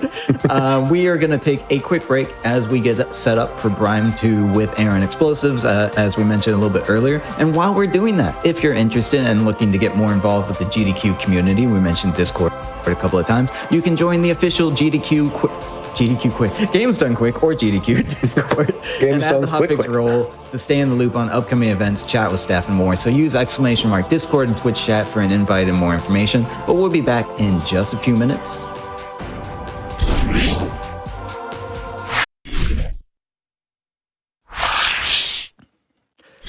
Hello, everyone, and welcome back to Perilous Paths here on GDQ Hotfix. We are in the middle of our Metroid Prime showcase and in the middle of a 6-hour block of all first-person games between us and the scenic route. So without further ado, let's go ahead and get into Metroid Prime 2 Echoes Any Percent with Aaron Explosives and Draconif and Yemi Demi. How are the three of you or two of you doing today? I'm doing pretty good. It's a bit late, but staying up for watching Aaron run Echoes. She won't be talking. She will focus on playing games hard. Takes a lot of attention. And I'm here with DF to walk you through everything that's happening. Yeah, I am Draconif. I also run this game at a top level. So what is going on right now? We're about to break the game immediately. So there's this kind of a hole here in the ceiling. So yeah, we're out of bounds already. There's going to be a lot of that, by the way. So if you watch the Prime 1 run, you will remember Reggie briefly touching on Aether mechanics and how every room's inside of a box. That also applies to this game still. Right now, she's trying to find a standable to be able to get into the Aether. Alright. Alright, so we're out. So, when you start the game, you have Space Jump, Boost Ball, Missiles, Bombs, and Spider Ball for some reason. And so what this wall crawl is doing is we're avoiding the item loss sequence, and that saves a lot of time. Yeah, So there's right a now lot of she's- very, very slow early game stuff that you normally have to do. But with this, the run gets started very, very fast and gets a lot of stuff done really, really quickly. So Out of Bounds is kind of complicated, so I won't go into too much detail about how it works for time's sake. But she's shooting the door here to force load a room so she can continue. And she's at the top of the box, so she can kind of just walk at the top of the room. And right here, she's going to do a scan dash to get some speed, and she's going to go back in bounds here. Optimally, it is faster to keep going out of bounds, but Aaron is opting to get an extra energy tank for safety. Because this run, Energy, you're going to be energy can be taking a very scary. lot of damage in this run. A lot. Because if you're familiar with this game, there's Dark Aether, and it does 6 damage a second in Varia suit. And we will not be getting the Dark suit. And I believe we will only be getting 3 energy tanks in this run. All pretty early. So Erin's back out of bounds again. She is now getting this power bomb expansion way earlier than you're supposed to. And what this allows us to do is it allows us to get to Sanctuary really, really early. So it's not too relevant right now, but it will be relevant soon.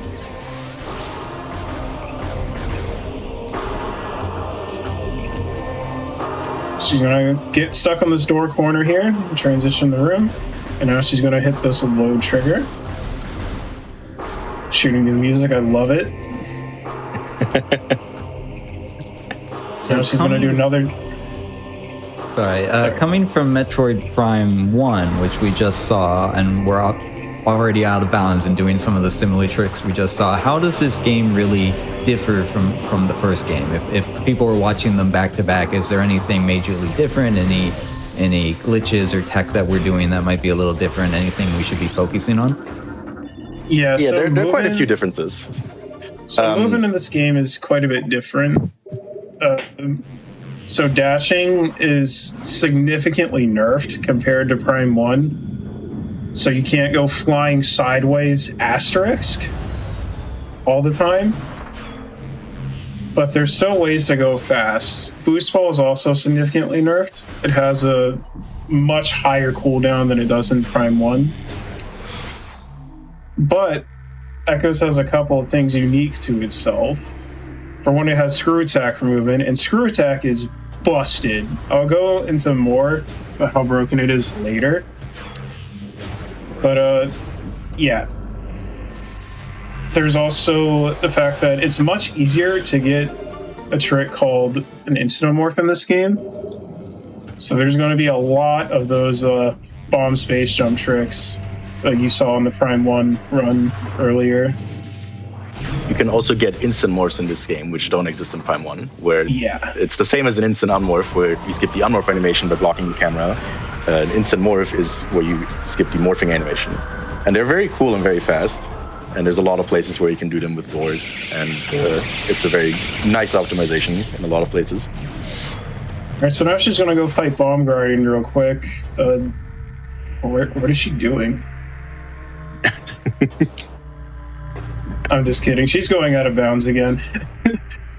There's a lot of out of bounds in this run, especially at the start. So there's an out of bounds here, so she's doing a little setup here to get onto the seam. Oh, she messed up. It's fine. But, yeah, there's quite a lot of out of bounds in this game. Now, there is a potential crash coming up, but I think she is doing a safer strategy to avoid it.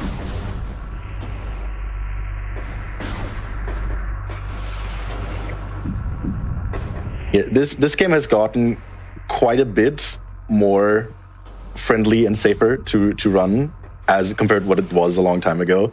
But it's still a very scary run to do in a marathon setting.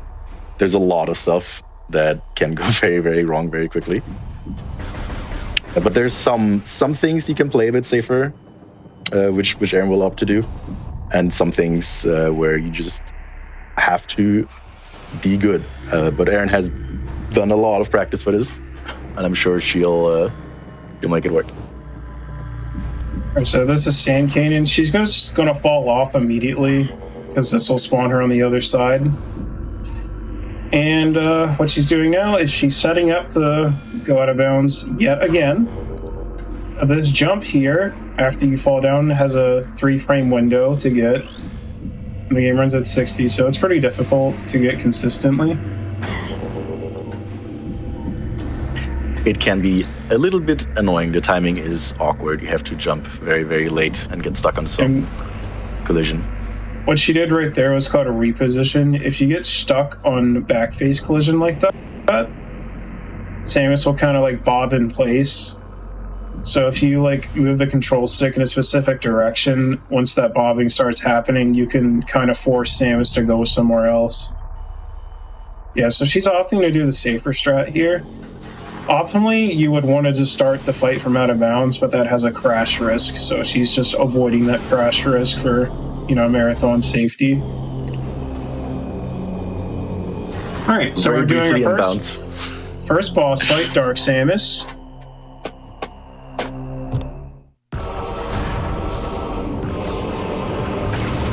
And she's dead. Yeah, so she just dies to power bombs. It's pretty convenient, actually, because the fight is very slow otherwise.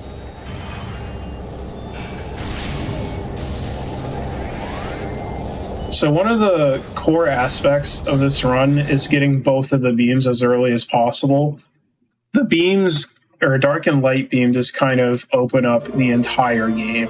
So right now the plan is just going to get dark and light beam.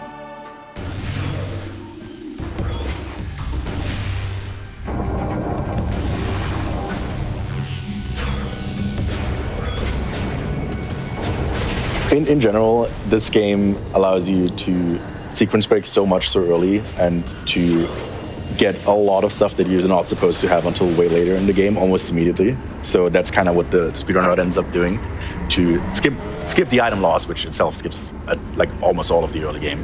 Get the beams, and then very quickly just have the entire game unlocked. An interesting thing about the item loss, when you lose your items, it tells you lose grapple beam and power bombs, but you actually never started with those. You have Spider Ball instead of those two. It's just kind of funny. Having Spider Ball instead of those two is much nicer. Yeah, Spider Ball is very out of the way and slow to get, and very helpful in a lot of places. Yeah.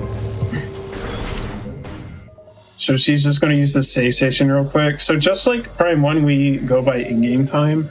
So using the save station does save in-game time, because this room right here will load while you're using it. But it's also a very convenient health refill. Yeah, you take a lot of damage during this whole section. It's not too hard to not die. This game is very nice. Reggie touched on it earlier. This game will give you health drops when you need them. So sometimes you might even intentionally take more damage before you shoot some crates to guarantee to get a lot of health from it. So unless something very unusual happens, usually dying isn't too much of a risk during this part. But you do take a lot of damage, so there's an aspect of managing your health while doing this. Yeah, so when you're below 20% health, the game will almost always give you an ultra energy, which restores an entire energy tank of health. And it kind of scales up from there.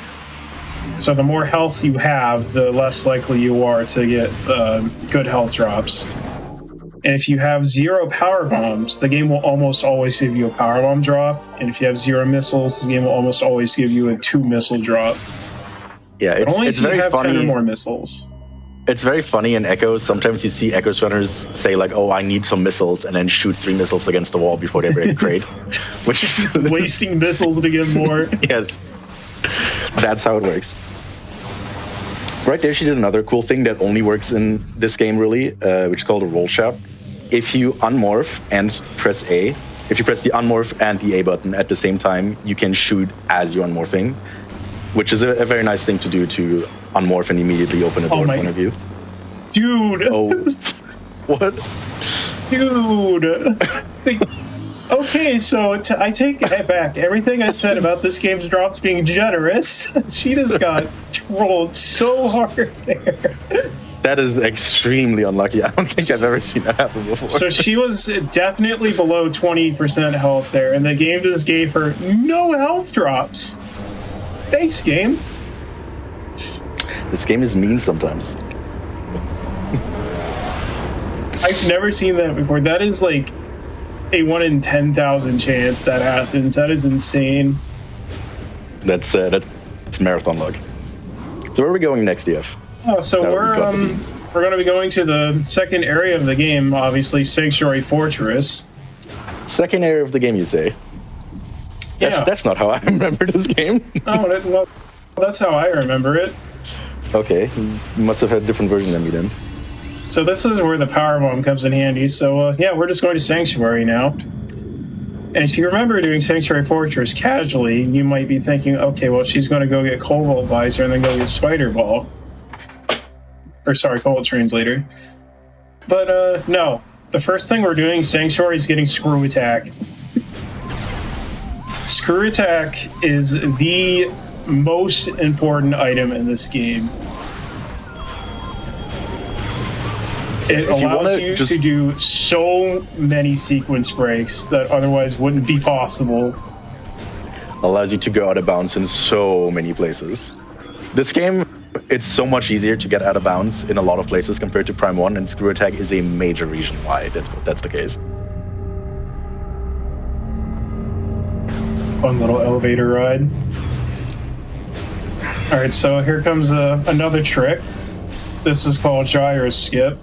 So we're not going to be solving the gyro puzzle. So if you morph in a specific spot on some doors, it'll reposition you out of bounds. So yeah, we're out of bounds again by just morphing at a door. This game is significantly more broken than Prime 1. Yeah, so right now she's moving in a room behind a wall as the room loads around her. She gets on the other side of the wall before the room loads, and then activates a spinner while the room is invisible to open the gate, and then she has to touch the door to make the room load and show up around her. Okay, so this is where the asterisk comes in about sideways speed being hard capped. It actually isn't. What captures speed in the air is pressing R while you're airborne. However, if you manage to do it before you go in the air in some circumstances, you can preserve all your speed. So what she did there in Wash Station Access, and we'll be doing again here, is she is going to set up the camera a specific way for an instant unmorph, and she's going to boost sideways, and she's going to be pressing R and L together to lock her speed, and that lets her cross massive distances like that.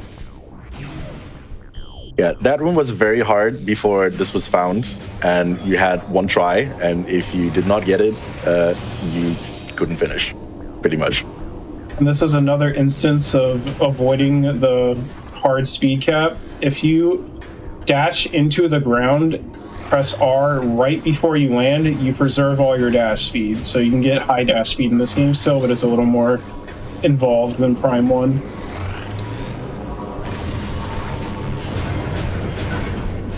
These spinners are kind of funny because you pretty much always get an instant morph. It looks kind of strange. You just instantly go from being in first person to being in morph. And she's killing those res bits there to preserve her health, because she wants to have as much health as possible. Because right after screw attack, we're going to be going to Quadraxis, sort of, kind of. We'll go past Quadraxis. Yeah, we'll see him. We'll wave as we pass.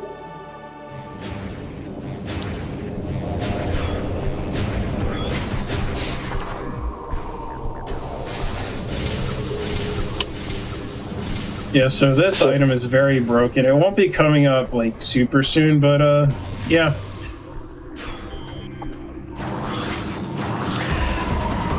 So you can kind of just stand up here. Oh, the pirates, yeah. Yeah. These guys can be very annoying. She didn't take too much damage, so that's good. So this is a 2 BSJ. This is a backup strat to get up here. So you remember that instant morph prime he's talking about? It allows us to do things like this. You can just instant morph into things that are high up and completely skip the spider track.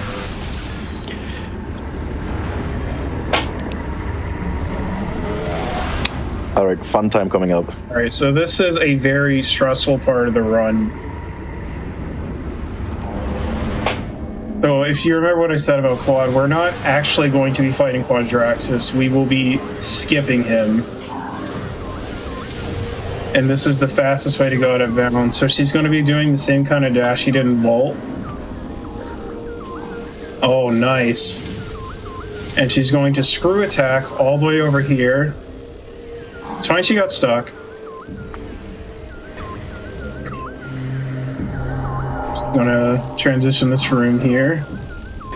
And since she has 3 tanks, she doesn't have to go for a dangerous out of bounds screw attack. So she can play it much safer here.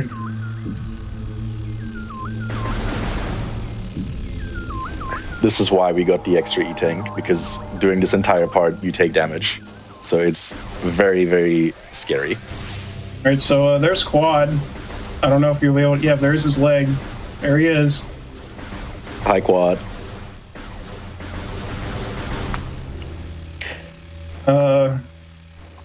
She's going to be entering this room while the map is focused on Hive Temple here. And this will allow her to ceiling warp from the top of the room. Like that. And now she's back in bounds, temporarily. Because as you may have noticed, that door is an Annihilator beam door. And we don't have that. So we'll be seeing the power of Screw Attack very, very soon. Very conveniently, we also get a full free health refill here, because Yes. we need it. If this didn't refill your health, I think skipping Quadraxis would be slower. So thankfully, this does refill your health. Alright, so here's the after a power brief stint screw back in attack. bank. Yep. So kind of a corner there. If you cancel screw attack into corners or morph ball tunnels, you just kind of go out of bounds. Alright, so this room takes a while to load, so she's just going to be sitting here in the safe zone for a little bit. Well, while we're sitting around waiting for things to load, we can let everyone know that Frame Fatales is a community of women and femmes who share a passion for speedrunning, gaming, and charity. So in addition to their 2 flagship events, they host activities year-round in their community Discord, like Game of the Month and Randomizer events. So type !FF in chat to learn more and get involved. There's Squad again.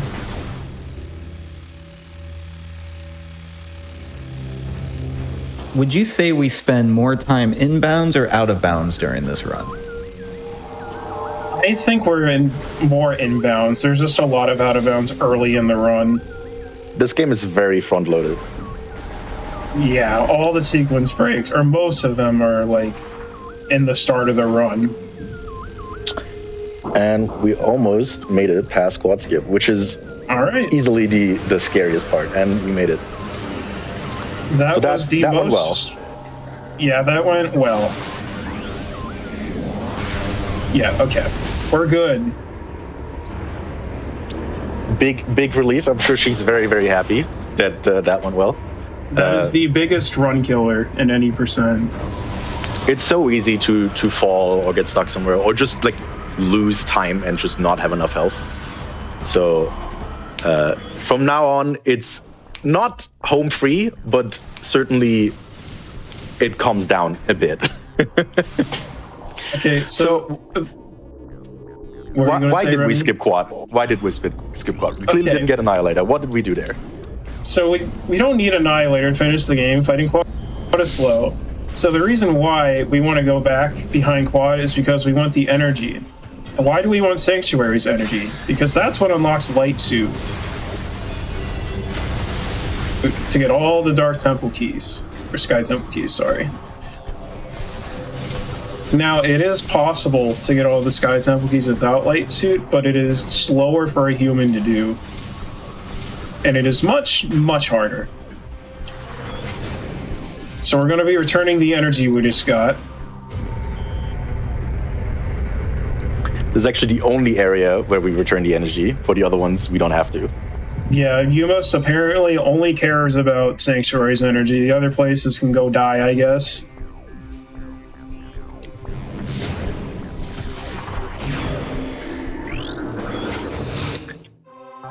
Alright, so we're going to be getting Cobalt Translator. This is for literally one gate at the end of the run. That is it.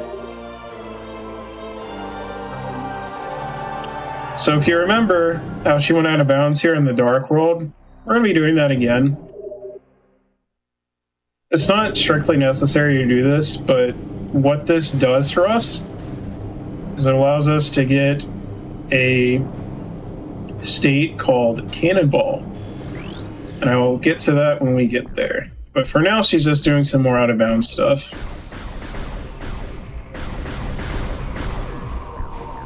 Yeah, so this room is pretty much the same as the Dark World version. A lot of rooms between Light World and Dark World are just copied and slightly altered. So in a lot of cases, if you're able to get out of bounds in one room in the Light or Dark World, you can likely do something similar in the other one as well. Like that there was the exact same screw attack into a corner secret world that we did in the Dark World during quad skip.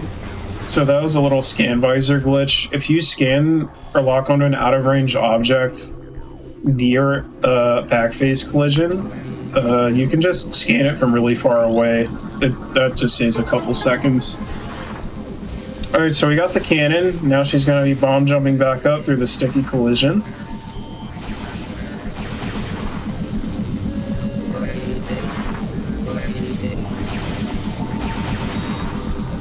And now she's going to be putting the map onto Sanctuary Temple. She's back in bounds. And now she's going to use the cannon. Now you might be wondering, what the heck was that all about? What was that for? Well, now whenever she morphs, she is invincible, does 500,000 damage per frame, and it also gives her the ability to boost, but she already had boost ball, so that part is not relevant. But yeah, she's a walking ball of death in Morph Ball now. Yeah, they really just added a lot more zeros. What's the highest health enemy in the game? Like a couple thousand HP or something? Yeah. So 500,000 per frames is slightly overkill, maybe. And then, what is it? Resbids take 4 times damage? Yeah, Resbids for some reason take 4 times damage to Cannonball, so they just tank 2 million damage and everything cuts them. They have like 50 health, I think. I love that in Prime 1 we have infinite speed glitch where we literally go faster than the game can render. And then in Prime 2 we do 500,000% damage. Crazy. Yeah, you can also do infinite speed in this game actually, but it is not useful currently. It used to be used in any percent at the start of the run, and those it was were dark times. Very bad. This was very bad. Sitting in a corner for a minute at the start of the run, and then you had a 50-50 chance if you get out of bounds or if the game crashes. So the day we found out, yeah, it just doesn't work. The day we found out that we can not do that because there is simply a hole in the ceiling to get out of bounds instead, was a very nice day for Echo Speedrunning. I was making Grind Abyss not one try anymore. This game is much more viable to run now. Alright, so there's the statue in the way. We can kind of just boost off the spider track to get over it. It's a pretty cool trick.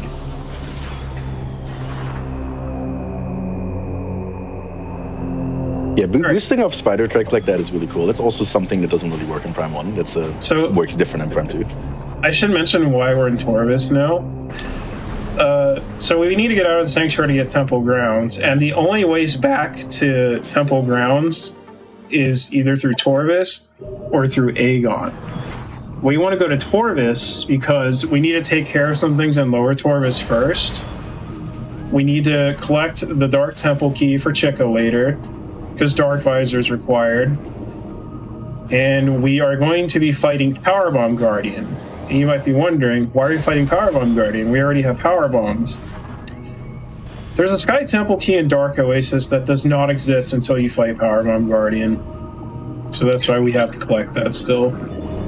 It's pretty funny because in Prime 1 you have to get the main power bombs for like pretty much the same reason. There's an artifact that you can't get until you get main power bombs. Here's an underwater boost jump to get across.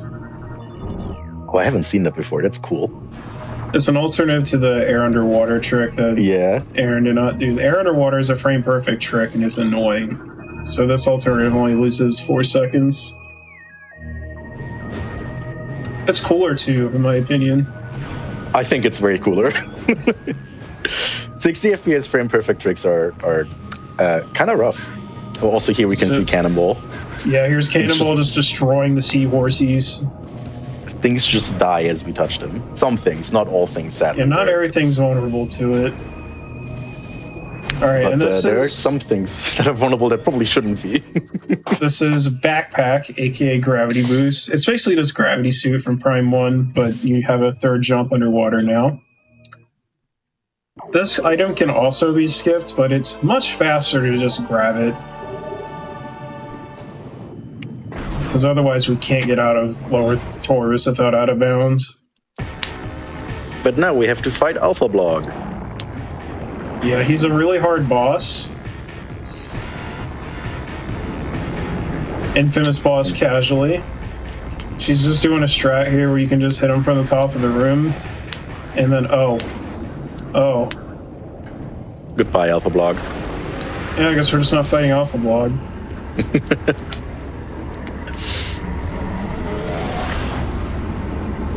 They simply didn't lock the door. There is a slightly faster route here where if you do the same frame perfect air underwater trick we talked about, you can screw talk Alpha Blog and kill him in one hit. But that only saves around 8 seconds if I recall, so it's just kind of sometimes not worth going for. Alright, so here's Powerbomb Guardian. If you notice, she's not taking damage. This is because of the cannonball state. And I must say, it makes this fight much less stressful. This also means the power bombs he launches that you can't do anything to you. So she's doing some tricks called sticky boosts. If you like hang from the edge of a spider track and boost, you just go sideways. And you can use that to skip bomb jumping and also just skip some of the spider tracks like that.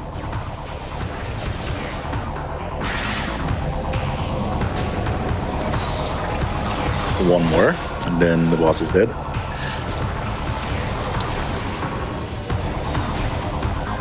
And boss is dead.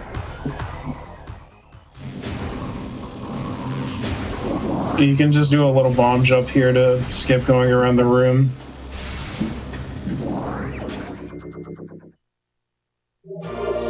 Okay, main power bombs.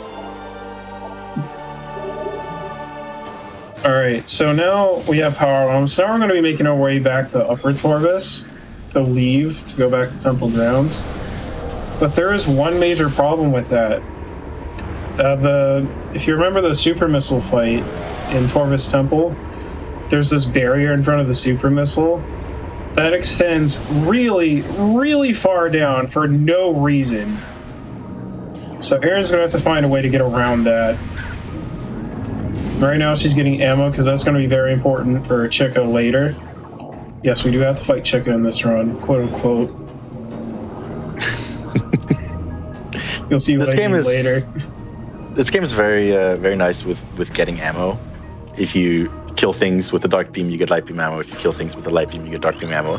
So you can get ammo fairly reliably and not have to worry too much about it. Well, why is she pausing right now? Why do you think she's pausing, Remy? I think she's just looking at the map to figure out where to go, you know? Yeah, I think she's lost. This is a confusing game. I can't get the map of this game straight. Like, how does everything connect? It's a lot more complex than Prime 1 in that regard. Yeah, I have no idea what she's doing right now. She just really likes looking at underground transport, I guess. What's your favorite elevator in the game, DF? My favorite elevator? Yep. I think Central Area Transport West. Actually, no, East, sorry. Which one's that? That's the one that goes to Dynamo Works. I see. No, she stopped pausing. Alright, so the reason she paused a billion times there was because if you pause in this game, it prevents a room from loading temporarily. And since she delayed the load, she is able to get inside of the barrier. And she just did a trick called a screw attack on morph. Basically, if you unmorph and then, or get an instant unmorph and then within 60 frames start a screw attack, your screw attack will cancel automatically. And that lets her clip through the barrier. So now we're just kind of fighting the pirates out of bounds.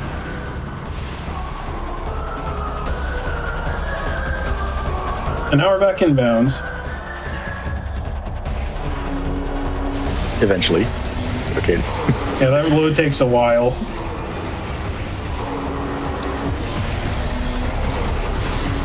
My firefight's done, grabbing some extra ammo.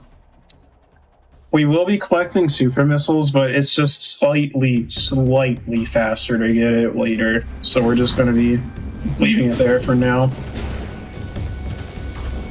So it's just a bunch of movement coming up, not much to talk about for a couple minutes. I mean, there's always plenty for us to talk about. Oh yeah, definitely. There's a lot of small, subtle differences in this game's and Prime 1's movement mechanics. Dashing is different, like we mentioned already. Like the normal type of dash doesn't work. The other types of dashing are a bit more limited in some regards. Instant morphing is cool. But also in Prime 1, if you morph while in the air, you just lose all your momentum and you just kind of fall down like a rock. But in this game, you can jump and keep some of your momentum, and gives you a bit more flexibility with how you go in and out of morph and do cool things, like combine the fact that you keep momentum if you jump and instant morphs to jump and instantly go into bomb slots that are off the ground, which is really cool. There's a lot of subtle things. It's very different type of movement than Prime 1 in a lot of ways, but there's still a lot of really cool optimizations you can do in a lot of places. So we don't have an Amber Translator, and there's an Amber Translator gate in the way. So we're going to be doing the same boost jump trick to bypass it.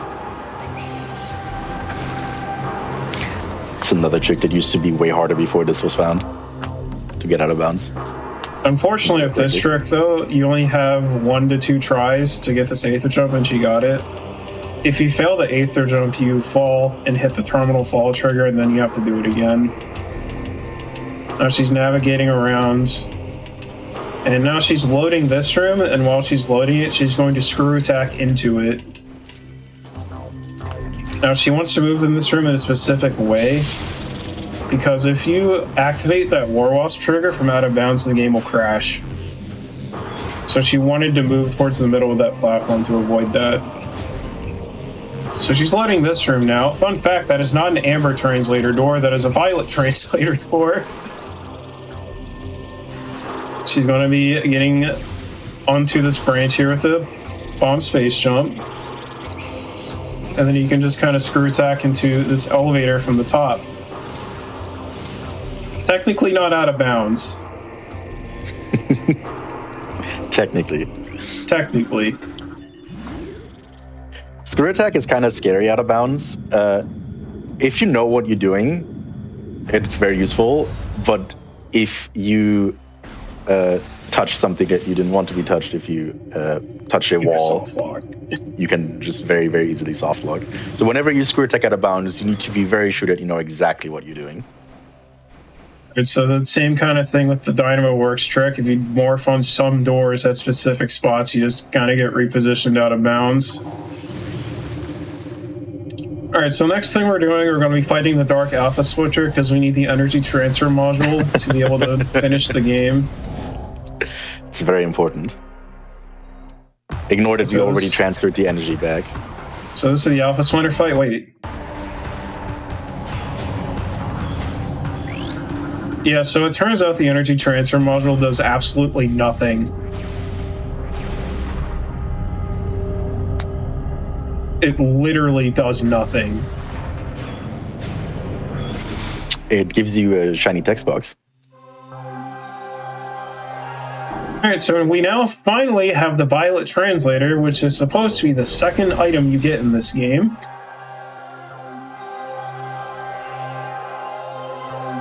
And now we have 2 Umoses and Light Suit.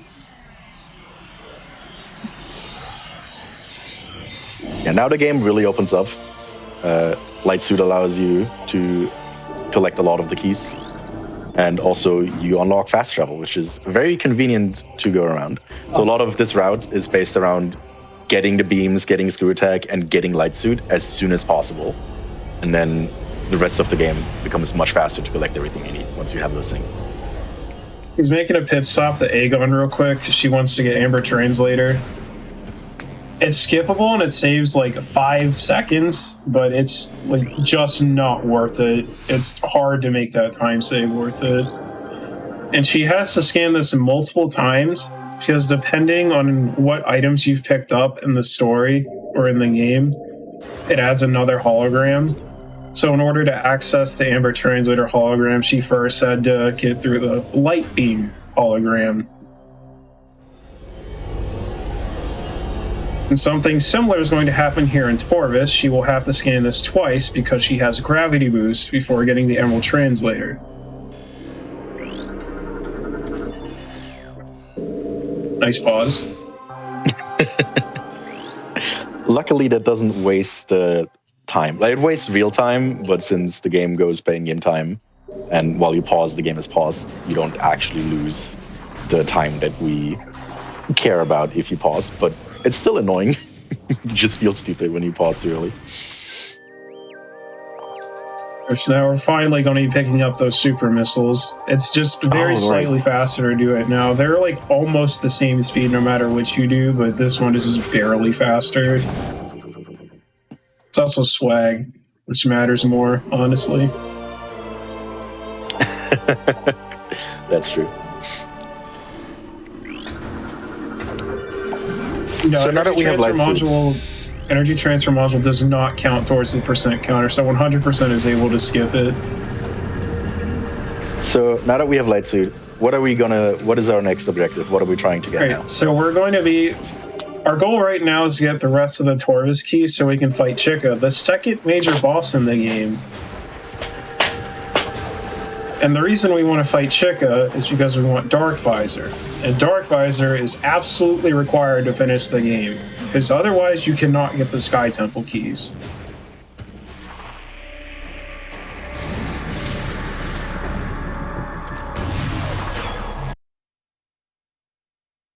Some boosting in the rooms. Oh, she didn't kill the guy. That guy's vulnerable to Cannonball. Unfortunately, we did not get to see him explode. The Cannonball is very funny, and also very useful not to get hit and get knocked around by random enemies you encounter while morphed around. So you might be wondering why we have Cannonball when we have Light Suit, because, I mean, the immunity doesn't really matter, right? Well, there's a reason why we have it.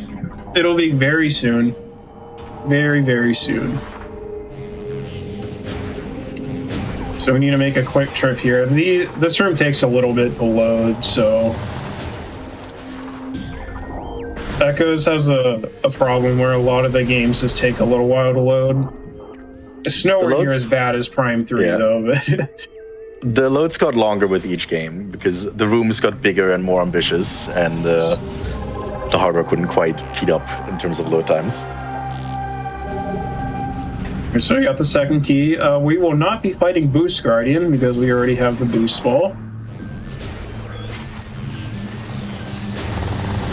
But if he were to fight Boost Guardian, he just dies to a power bomb, so... And you have Light Suit, so you're not under time pressure like you'd normally be in a casual playthrough. Yeah, we're just going to check out right now. Some cool instant morphs and unmorphs along the way. I love instant morphing in this game. It's like my favorite thing about this game. It's very sad that Echoes only gets it and Prime 1 doesn't. It'd be very cool in Prime 1 as well. So now we have all the Chica keys.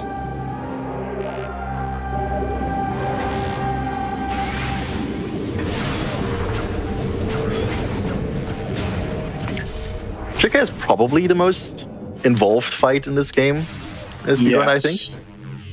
It's a very long fight normally. 2 phases. Both can take quite a while. So since we don't have Seekers, we kind of just have to shoot them all at these manually. Oh, and you can walk underwater because you have Light Suit. That's another thing I kind of glossed over. We skipped Seekers. We will not be getting them. So she is scanning Chica because she wants to be able to lock onto Chica's belly weak point. That way she can fire a super missile at it if necessary. So Chica has a lot of variance with what it can do. The amount of dives it does is random. But the attacks it does out of a dive is predetermined by its health. So the fastest DPS here is just to spam Dark Beam and missile together. Like so. It does a lot.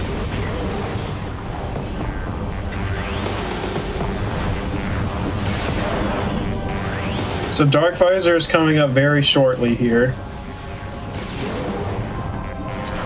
What? But there's the whole second phase, DF. What do you mean? Oh yeah, I forgot. We have to fight the second part of Chica. How could you forget?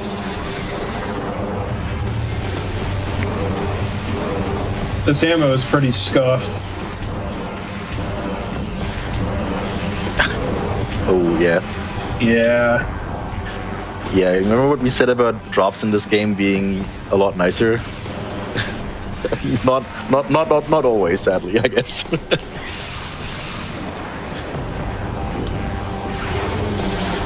Alright, so Chica Phase 2 is pretty complicated and very technical. This fight is very hard to do well. Alright, so you gotta stun Chica first. Okay, well she didn't stun him, but that doesn't matter. And he's dead. And here's Dark Visor. Right, so pause is coming up here. So this is our break. This is break time. Just as with Prime 1, we are going to take a quick break so everyone has a chance to use the restroom, grab some water, grab some food, anything and everything that you need. We're going to be back in just a few minutes. But if you are looking to catch up on any past Hotfix shows, special events, or GDQ marathons, you can use this time to go to youtube.com/gamesdonequick. And if you're in the future, and yes, I do see you, that's going to creep somebody out, me saying that. You can make sure that if you're watching this on YouTube, you can always like, subscribe, and make sure to turn on notifications so that you can stay up to date with GDQ. But we'll be back in just a few minutes with the rest of this exciting run.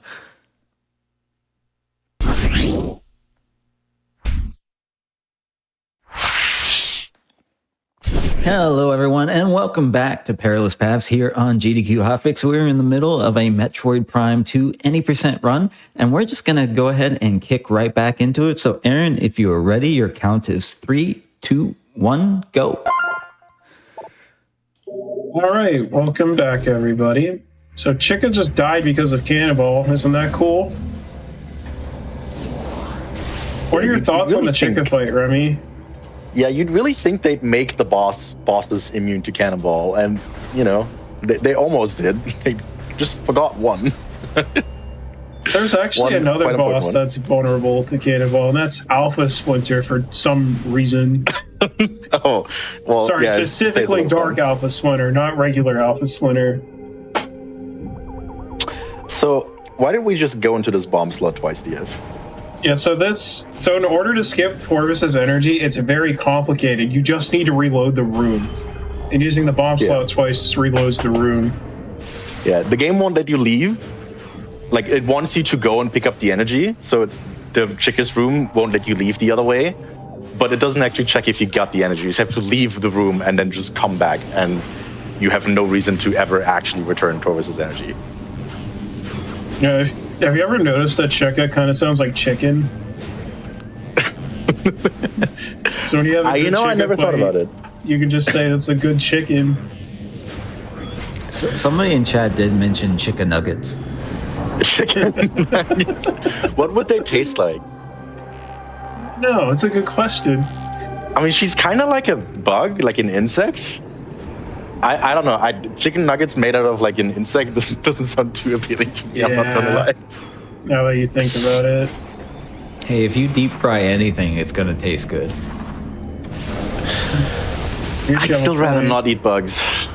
I think, even if they're deep fried. Are you sure? Yeah, I think I'm sure. Chat brings up a good point. If you can eat chicken out of a Castlevania wall, you can make chicken nuggets.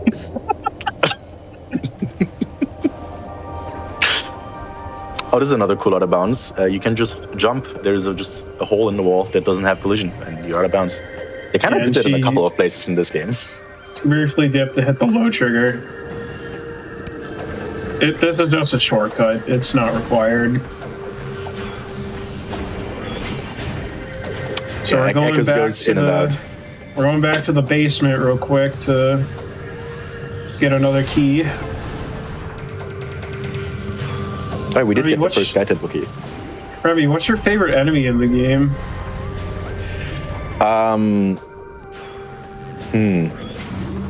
Dark Sam is 4. I don't like that fight. Well, hopefully we don't get to see it. Hopefully. Oh, nice. Hopefully we only get to see Dark Sam is 3.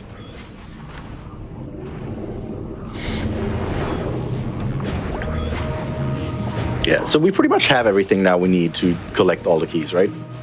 Yeah, the rest of the run is key cleanup. There's still a few cool tricks left, but we're essentially just grabbing the keys to get to the end of the game. So you can skip lowering this gate, but just kind of screw attack bonking on the side. Yeah, have you mentioned that screw attack's a little bit broken? Yeah, it's pretty broken. Just a little bit. Lets you do one or two things. Yeah, I think Screw Attack and Echo specifically is probably the most broken item in any Prime game so far. And specifically Echo's GameCube, because they made the hitbox bigger on Wii, so it can't do all the out of bounds anymore.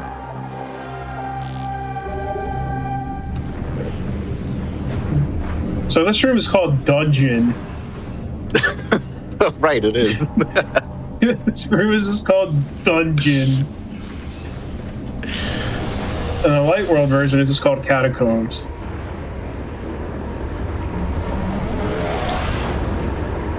Yeah, light suit is important to get these keys because you cannot get under the water otherwise. It is possible without light suit, but it's not really normally viable. Yeah, I shouldn't say not viable, but it's slower and much harder. You can't without doing shenanigans. Let's put it that way. Cannonball becomes much more important. Alright, so now we're going to be going to Aegon.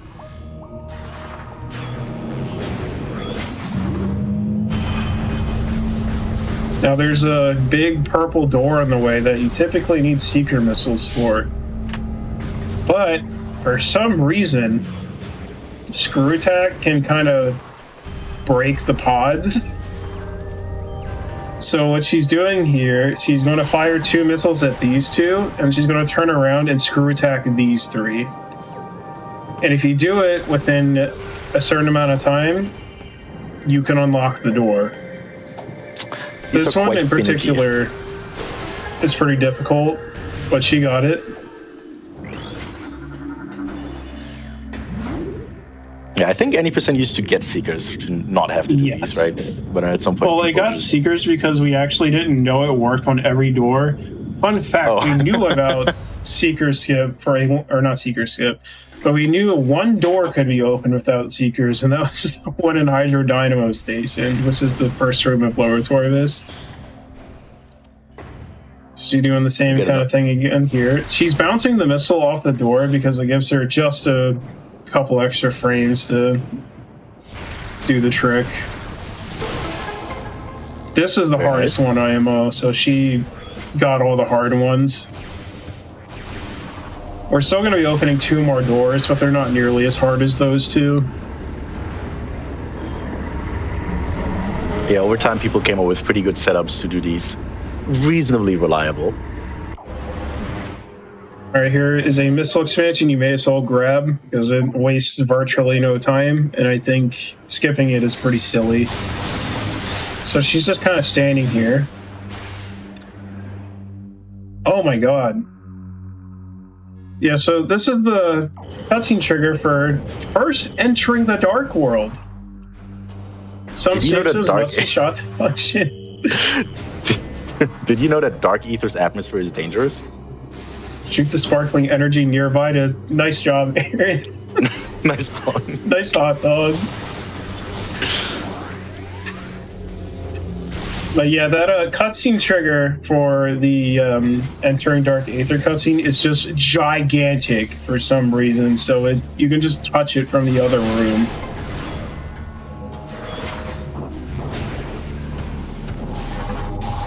Oh, and Jump Guardian was also just there. He's always there, actually, and you can damage him, but we're not going to be seeing him today.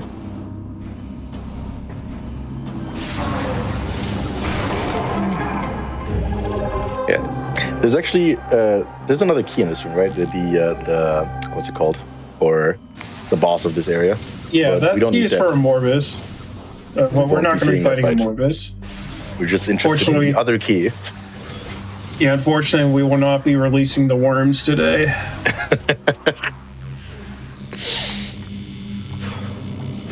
But fun fact, you can actually get to a Morbus and escape without the key, so they're kind of... Well, I wouldn't say they're useless, but you don't need them. It is funny that the only boss keys that you really need are the one for the one area boss that is actually required to fight. Yeah, so this key is why we need to collect main power bombs. It just does not exist until you collect main power bombs. Hey, I learned something a couple days ago. Remy has never 100% completed this game. Wow, you're gonna call me out like that? Yeah, I'm calling you out. I'll do it eventually, okay? You still have time to do it before Prime 4 comes out. Yes, but I'm busy. I'm so busy. Don't worry, Remy. I haven't 100%ed it either. I haven't even played it, so I'll take the heat. I can understand why I'm getting a bit more heat for it because I do speedrun Prime 1. So you'd expect me to have played all 3 of the games extensive. But I've beaten all 3 of them. I just haven't 100%ed all 3 of them. Aaron also wants you to play Echoes.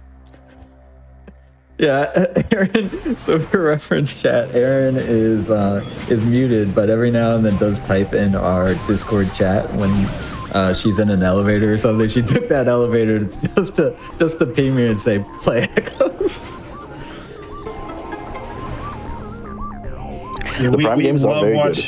We love watching people play these games. It doesn't matter if you're good or high level. We love watching you. That's good because I'm neither in this thing. Someone's seen Metroid Prime. our community is pretty small, so we get very excited when we see new blood in the community. Yeah, community has been around. Metroid Prime is one of the oldest speedrunning communities, and a lot of people who are running the game have been running this game for a very, very long time. This room is called Unseen Way, but why is it called Unseen Way if I can see it? The world will never know. So this is probably the most out-of-the-way Sky Temple key in the game. This takes quite a long time to get.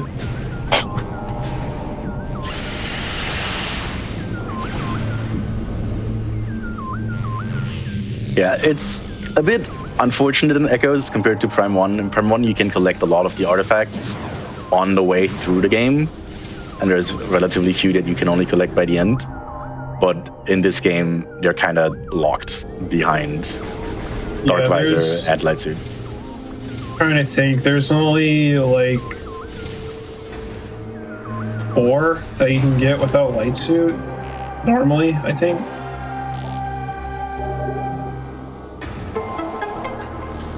But it's just not worth getting them earlier because they're like close together, so you may as well get them at the end. There's also the fact they all require Dark Visor. Yeah, but there's quite a bit of routing involved with figuring out what's the fastest way to get the keys. I think Sank got rerouted at some point quite significantly, if I remember correctly. It's probably a while ago at this point. We named this Ink Smasher Timothy, by the way. He's a cool guy. Is it one specific Ink Smasher, or is it all Ink Smashers that are internally just called like all caps Ink Smasher?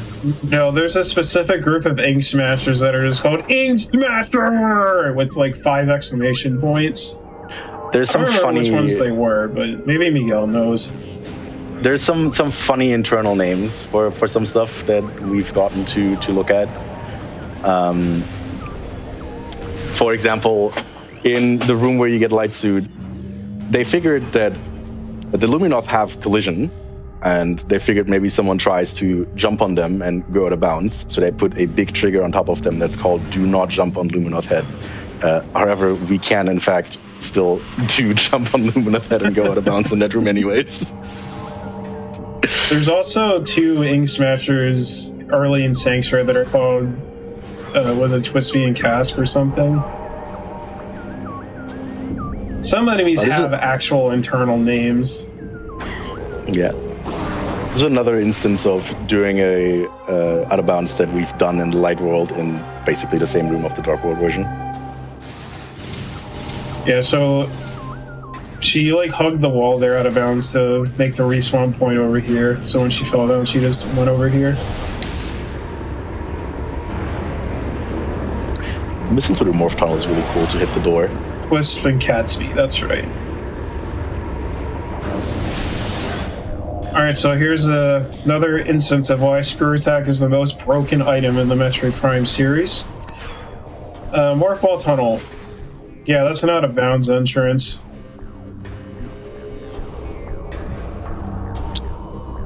Back then, this wall crawl used to be very scary because we used to do a Screw Attack out of bounds, but somewhat recently we found out that just going around the room like this is faster and also safer.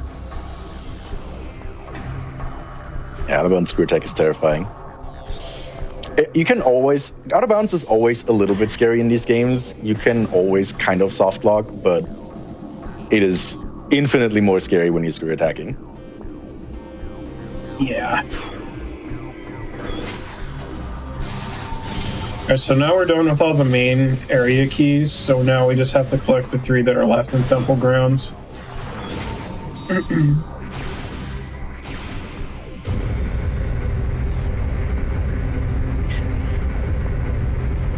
This game's end ends up being fairly quick compared to Prime 1. Prime 1, once you collect all the artifacts, takes a long time to get back to Artifact Temple, to beat all the final bosses. This game finishes up way quicker. The end is a lot shorter once you get the keys. We're going back to Great Temple because this is the fastest way to get to the areas we need to get to. So the first key we're going to be collecting is an accursed lake. Yeah, another funny rude name. Accursed lake. The Dark World has some pretty like funny and edgy rude names. Shoutouts to Cordy from like 11 years ago. It's a very, very old community meme from a runner that has not played this game in a very, very long time, who had a bit of a silly moment in that room. People made fun of him for it for years. We're just scanning all these now to get them out of the way, because we want to be going through all of them.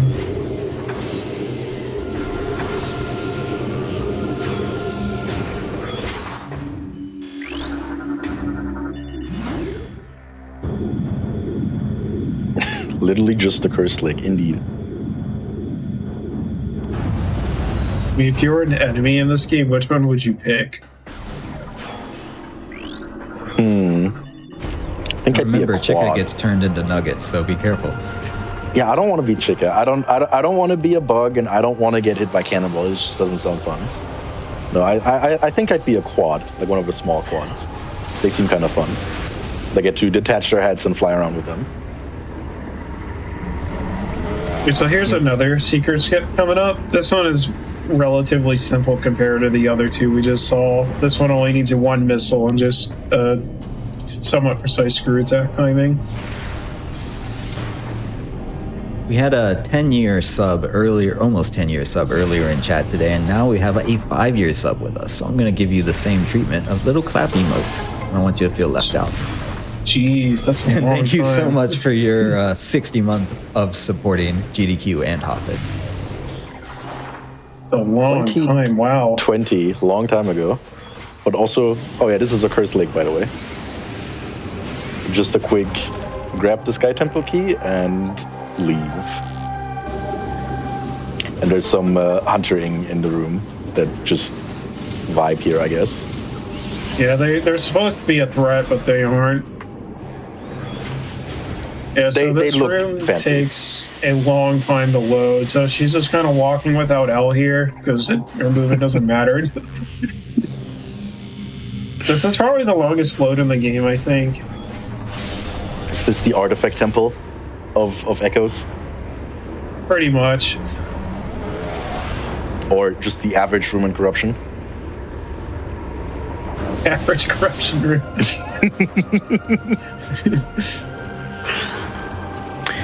Yeah, corruption has noticeably worse load times than the first two games. Unless you're playing on the Wii U eShop version, then it has good loads. True. Like, there's a door in Prime 3 that takes 21 seconds to open. Oh, that's the one in Beta, right? Yeah, Thorn Jungle Rio.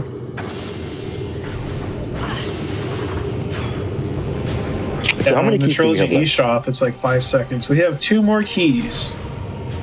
So now we're going to be getting the Ing Reliquary key, which is past a wall of Ing Storms.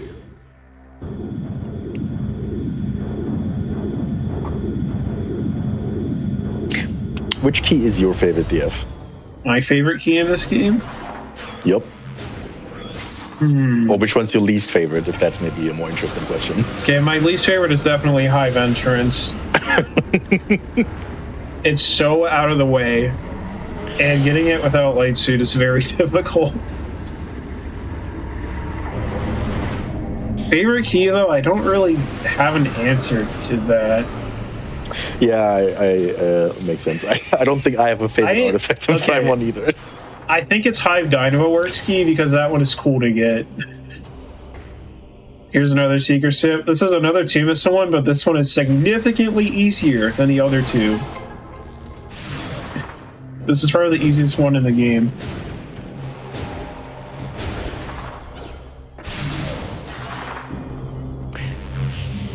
Seeker skips look cool to do if you get them, but they look very annoying to learn. They're tricky to learn. If you start with the easier ones, they're not so bad. But when you try to do the first two she did in this run, it's going to take you at least like 30 minutes or an hour to get it. They're very difficult. This is not an easy game. None of That's the Prime games George. are. George did not block her this time. Does he like to block you? Is that why he has a name? Yeah, he likes to block you. That's why he has a name. His name is George. Very rude, very rude.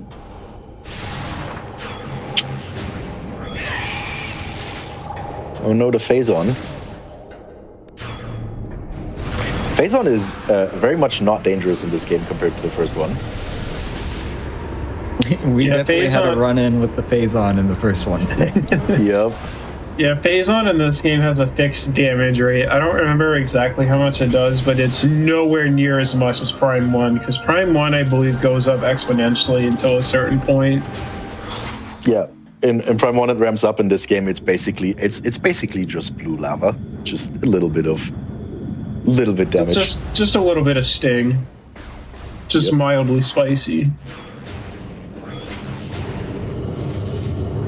There's also a random Phazon pull in Prime 1 that just does like 1 billion damage per frame.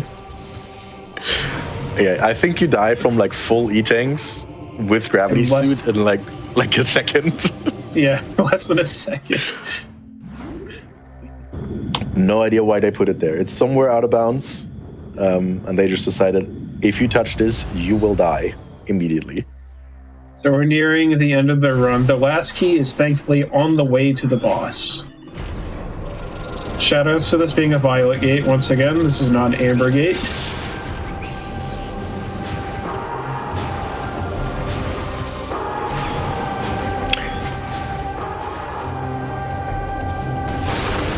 There's a few gates in this game that don't match the color. Like the one you normally scan to get the sanctuary is colored as emerald, but that one is also a violet gate.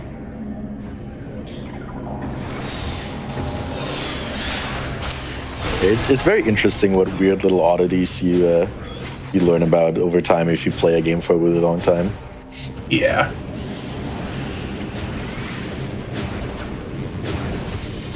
So there's one more instance of seeker missiles we're going to be skipping coming up here shortly. Thankfully, there's two viable ways to do it. One of them is less consistent than the other and only saves around 1 or 2 seconds, if I recall. So she's going to be opting for the more consistent strategy. And this is the last Sky Temple key, unless she forgot one, which I don't think she did. If she did, then I'm going to, I don't know, crash out. No, all Sky Temple keys found. I'd be shocked otherwise. Leon was not in the way this time. That warrior ing is named Leon. Alright, so you can open the secret missile door, but it's inconsistent. It doesn't work all the time, so we're just going to go out of bounds to bypass it. Screw attack into a morph ball tunnel one last time to go out of bounds. This loses very little time compared to just opening it, so it's the strat we all do. Uh-oh. Okay, she's not soft-locked. I thought she was soft-locked. Okay, she can recover this. It's fine.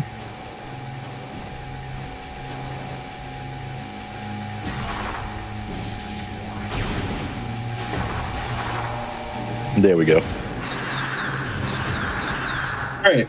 Now all that's left is final bosses.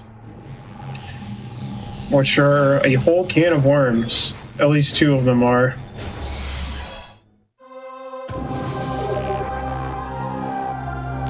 One of them is like a ball. It's cool.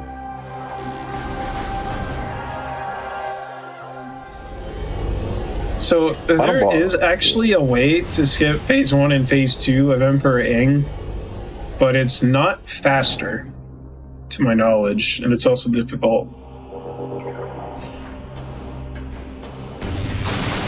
So she wants to have at least 20 missiles entering the fight, but she's going to be grabbing an extra one for safety, and she's also grabbing it. Nice job, Aaron. And she's going to be saving the game because with the strat we do in Emperor Ing 3, there is a chance, a very low chance, it can crash if she does it wrong. So hopefully we won't be seeing that crash. Didn't the other Sam, not the one that did Prime 1 today, but the other Sam that also runs Prime 1 get that on his very first Echoes run, I think.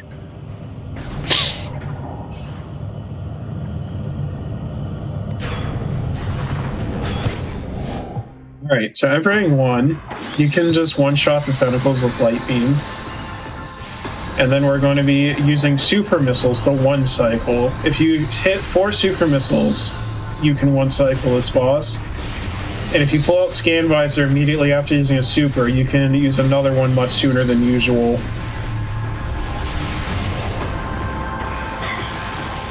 And that's entering 1. And this one is trivial with Cannonball because you cannot get hit. It makes this fight so much better. This fight is unbelievably annoying without Cannonball.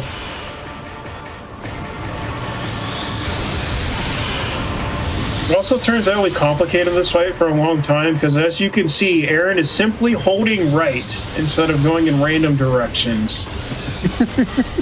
A very complex strat.